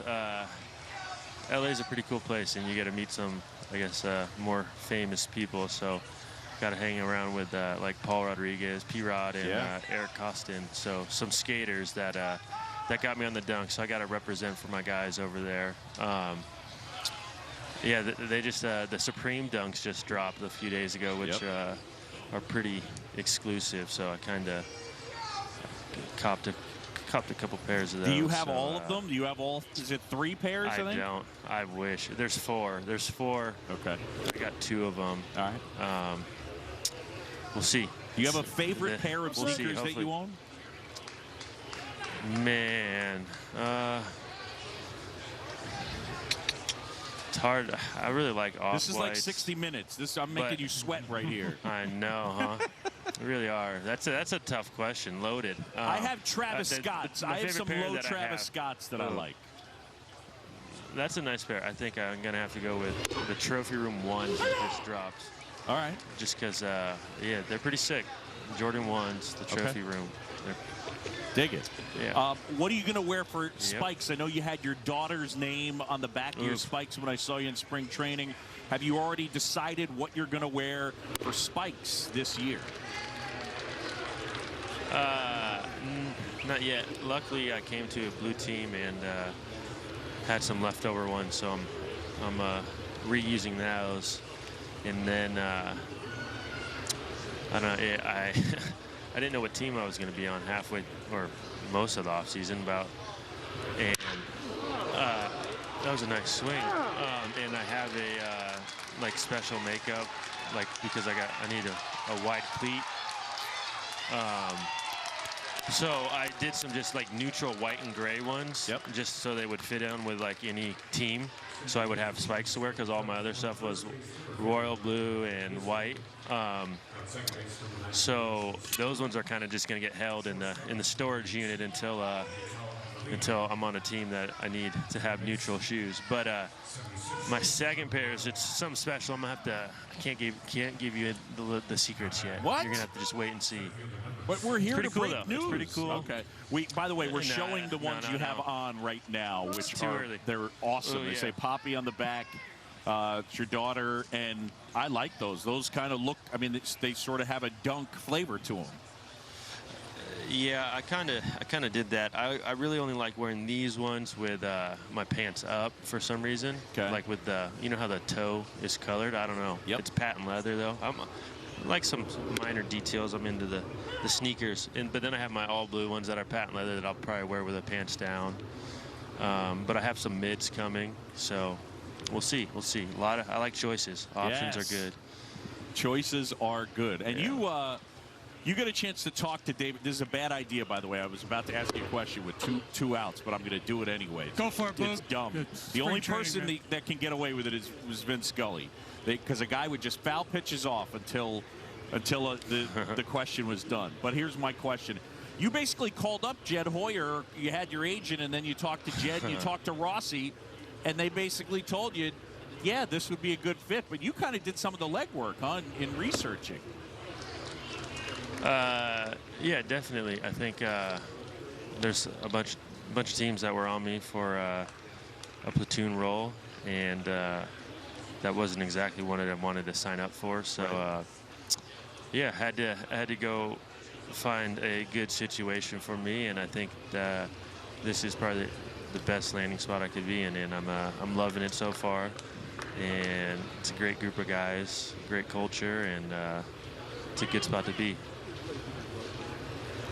So it's like, I could see the conversation too, where you call your agent and go, look, I want to play every day, and I got a lot of blue shoes. So with this, there's the criteria. I'm saying. I wish. No, I had the other ones ready. I wasn't going to let the blue shoes dictate where I go, but it just worked out that way.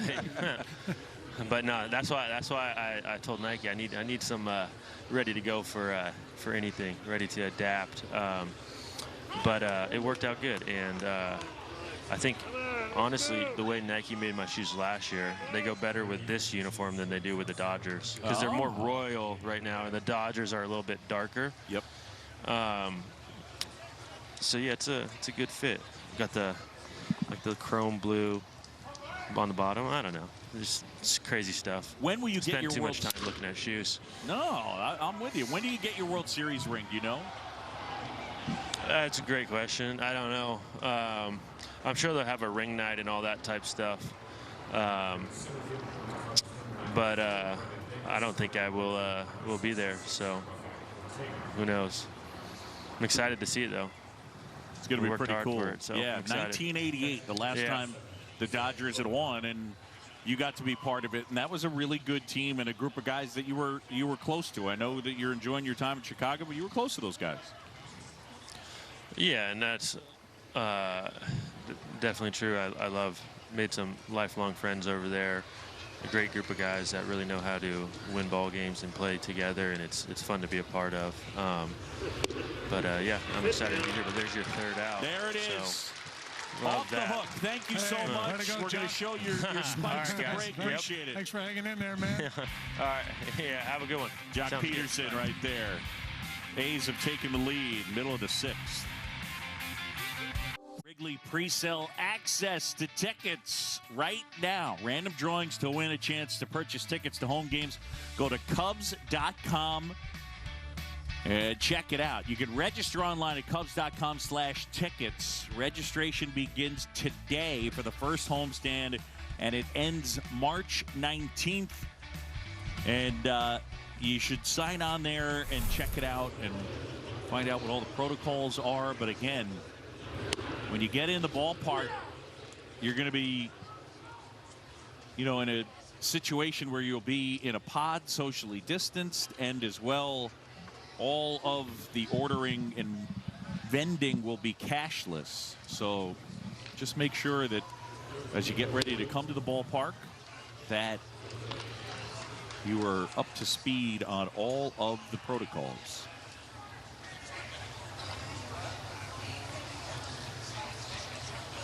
Here's Ian Miller now.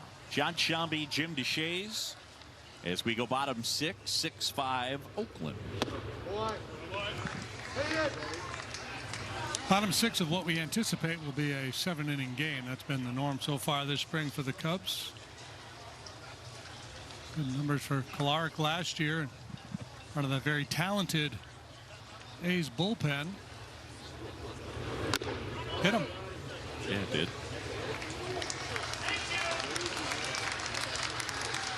Here's a look at our upcoming schedule, and it is brought to you by American Family Insurance. All right, so tomorrow, Cubs will take on the Giants. Then Thursday, you can catch it on MLB Network. Cubs and the Rockies. And Friday on Marquee Sports Network, Cubs and Brewers. And that's a peek at what's coming up. They had Miller picked off, and he is gone. So Kolarek got him going the wrong way. Big part of Miller's game is his speed, so understand why they'd be keeping a close eye on him. They're trying to showcase his skill set, but they nabbed him. There's a nabbing.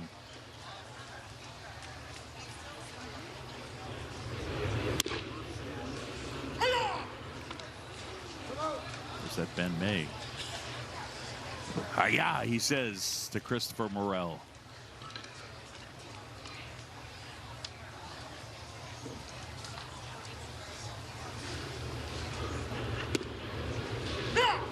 Yeah.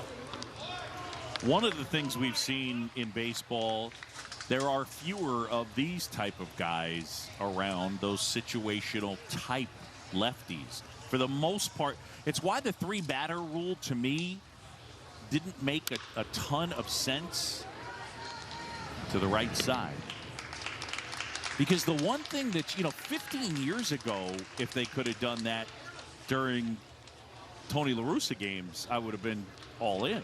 I mean, not just Tony, but you know what I'm saying? The guys that are going matchup stuff. But nowadays, bullpens are built. You got to have stuff, and you have to be able to get people out from all sides because the bullpen is being asked to get a higher percentage of the outs. So there's just not there's not as many Tony Fosses. Yeah. Right? Trevor Miller, Tony Fossey. Tony Fossey. Mike Myers is.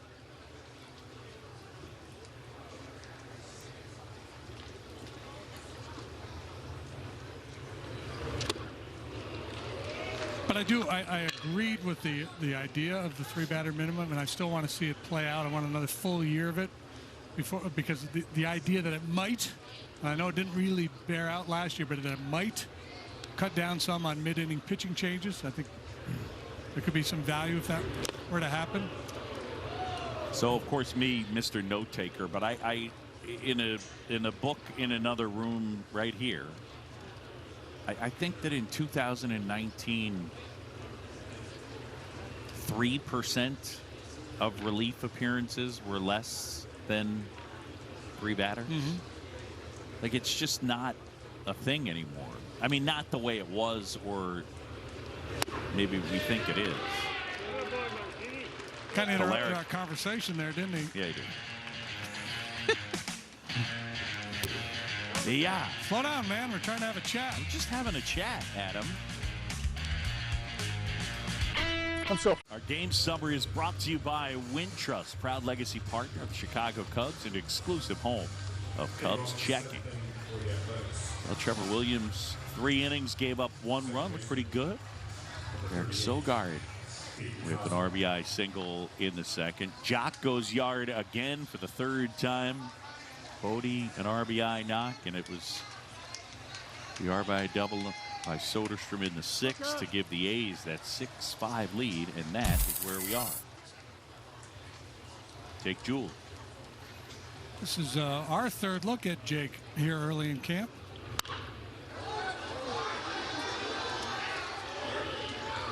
Spent 2020 at the alternate site of the San Francisco Giants, big league time the previous 2 seasons with the Angels.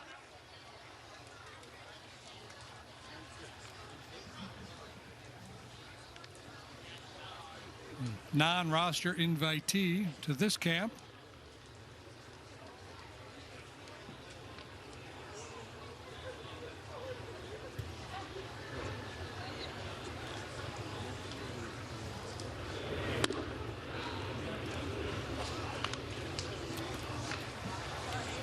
Here's the Cubs defense. So Miller, Davis, Ortega, Chase Strumpf into the game after pinch running at 2nd.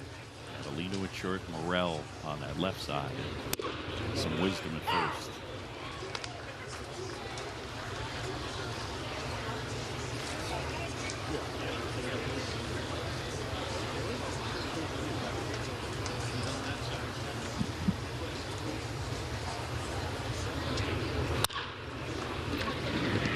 Bounce to that left side, and Morel not able to make the play, and then it squirted past Avelino.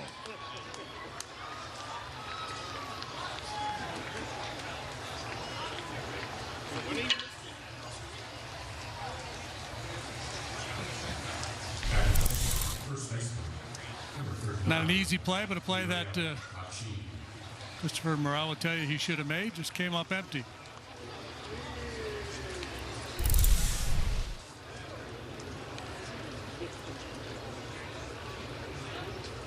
Jake Jewell is from Norman, Oklahoma. Have you been? Played his college, but no, I never have. College ball at Northeast Oklahoma A&M College. It's a long name. Center field, and that's collected for a hit.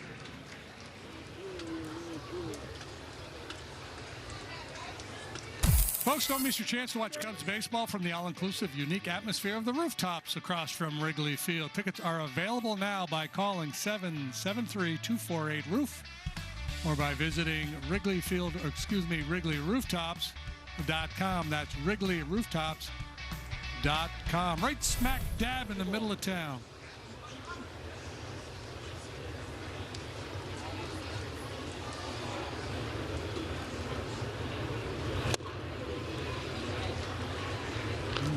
Running action on that heater. I've never taken in a game from the rooftops. Nor I. Maybe been up there. We need to go do it. I've been up there.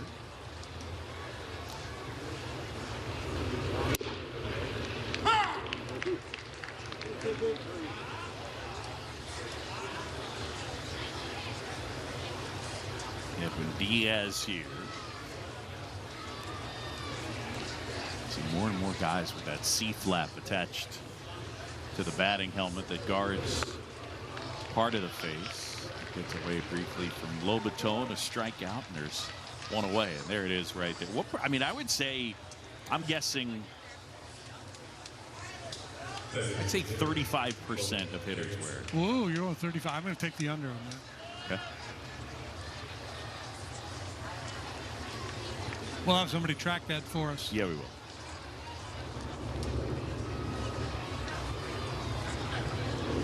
Right now at the plate.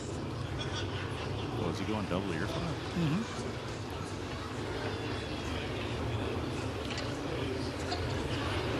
Logan Davidson.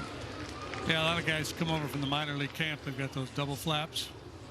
You know, the Brewers at A and below require you to wear the C flap.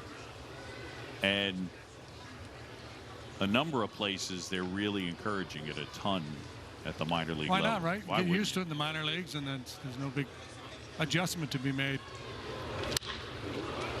That's hit pretty well. Ortega going to track it down.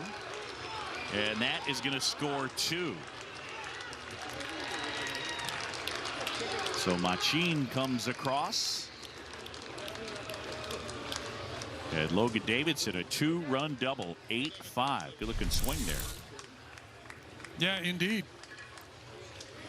Look, they're trying to go down and away. It's down, but middle of the plate, and you see him break down and go down and get that low ball. Impressive swing.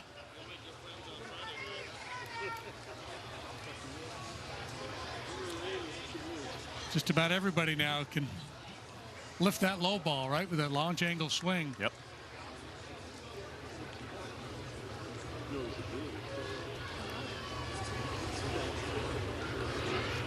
JD, I'd just like to make this point, okay? I don't want to be argumentative, but I just want to make the point. C-flap point?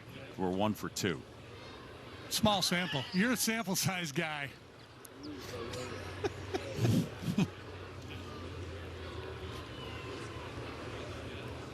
Pereira now. 8-5 A's in the 7th. So maybe you and I go and meet on a rooftop and go watch Cubs baseball. Yeah. Definitely do that. Yeah.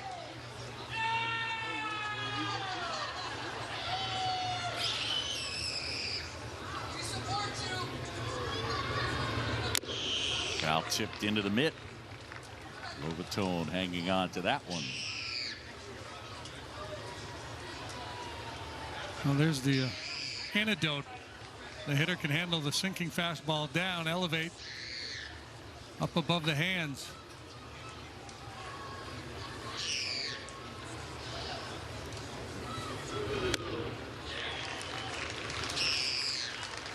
Out of the swing and miss that time for out number 2.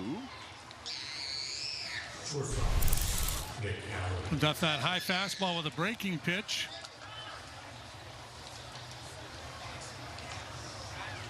Jake would argue that that was his best breaking ball, but it got the job done. Had him out in front.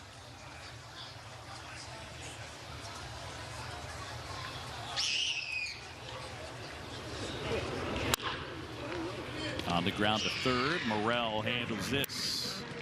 And that is the inning. Last licks for the Cubs. We'll head to the bottom of the 7th, 8-5. 5. Previously had big league time in 2017 with the Twins. Just a cup of coffee.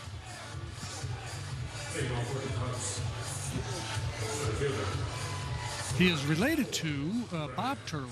Oh, wow. Yeah. I know we had that note on him last year. I don't remember exactly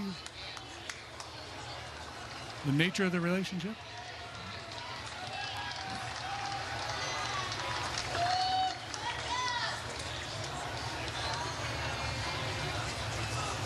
Here's Brennan Davis now. One other thing with Nick Turley that I think's kind of interesting is that he pitched his high school ball at Harvard Westlake High School in LA. And you think about all the guys that have made it from that team that he played on. He played on a team with Max Fried, Lucas Giolito, and Jack Flaherty, which is ridiculous. And their pitching coach was Ethan Katz, who's now the White Sox pitching coach. Huh. Pretty good. I know they won the state title when Flaherty was a senior. I don't believe they did when it was Giolito, Fried, and Flaherty. Didn't Flaherty pitch a shutout and hit a home run or something like that? Yeah, something. Yeah. Found the story on Turley here. Bob Turley had a nice major league career with the Yankees, a distant relative. That's all I can find. Are there any famous Deshays out there? No. I mean, besides you. No, not that I can think of. Do you run into other Deshays? It's you know, my roots are in like Quebec, French Canada. There's a bus line up there, Deshays. So we used to go up to watch Expo games as a kid, and we'd see the buses lined up in the Deshays. So my dad, he climbed down a couple of buses to let him know, hey, this is my bus. Love it. Here's Chase Strump now. We mentioned the homer yesterday to celebrate his 23rd birthday.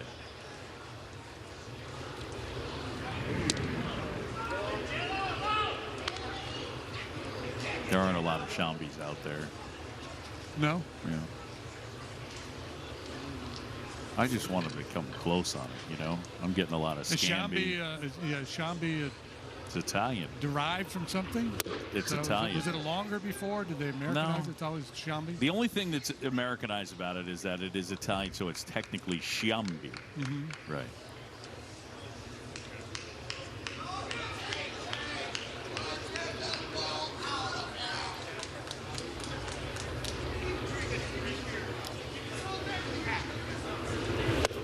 People want to like add letters though to my name. So, you know, it's like if I'm getting on a plane, you know, boop, welcome aboard, Mr. Scrambini. They're adding an N and an R, and it's like, wait, I don't know. Mr. Scampy? Yeah, that's right.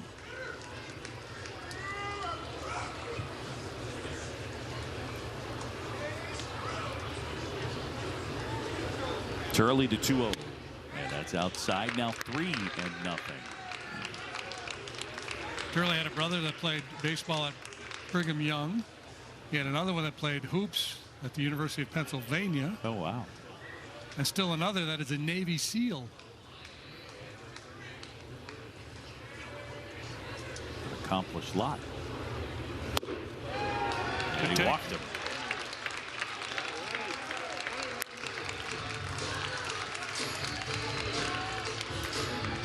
So 2 aboard. Tying run will come to the plate. And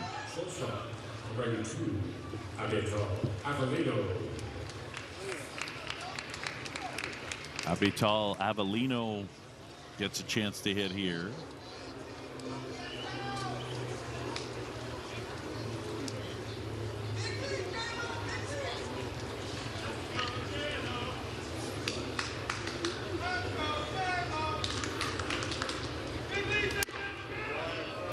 That's a little high. Tempted, but did not bite. A little big league time for Avellino with the Giants in 18 and again in 19, just a total of 19 plate appearances.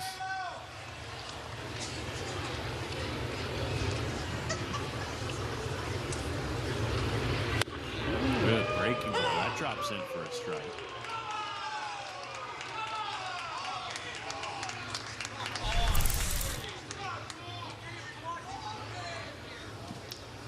That is a big hook.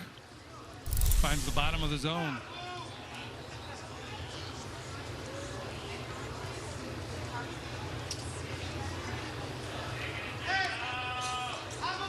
Early looking to be part of this Oakland bullpen a season ago. #1 bullpen ERA in the majors. That's in the dirt. And Avelino with a good eye. 2-1.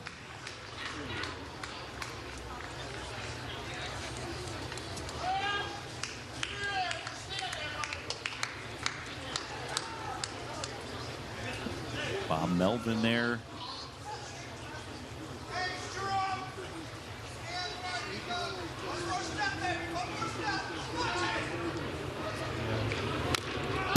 Foul straight back. Oh, I think that got right on our mic.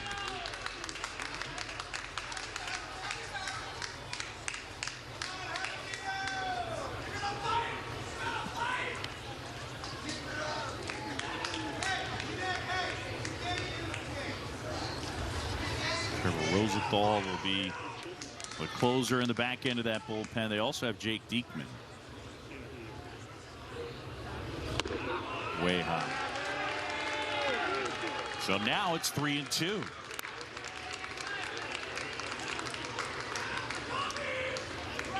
Kolarek over from the Dodgers. He should help. Yep. And Los Hendricks and Soria too is now a Diamondback. He was good for them last year. Joakim Soria.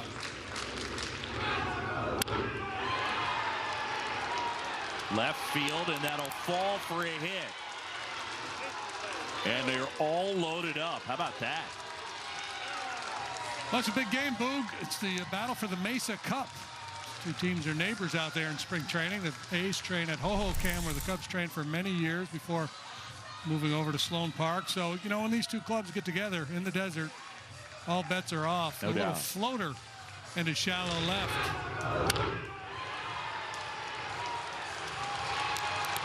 Little flare. Left fielder was really deep. Playing no doubles out there. Consultation on the mound. I don't know whether that was Scott Emerson or Bob Melvin. Number 66, Rafael Ortega will hit here. Bases loaded, 1 out. We're in the bottom of the 7th. And the A's on top of the Cubs, 8-5.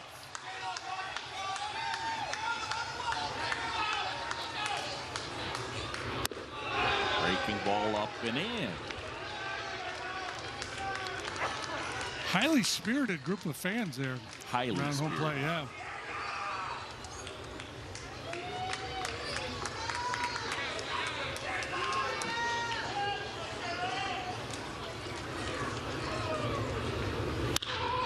That's hammered. Right field. Way back. Ball game. How about that?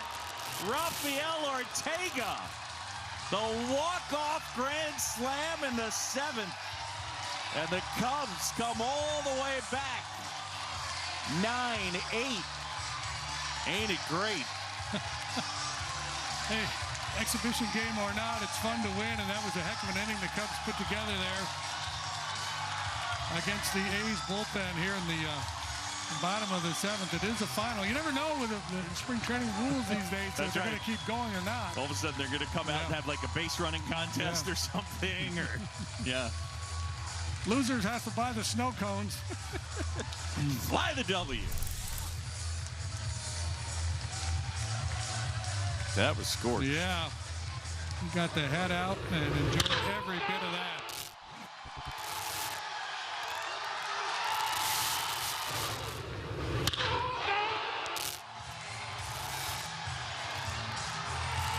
Yes. That's a great feeling. Gotta be.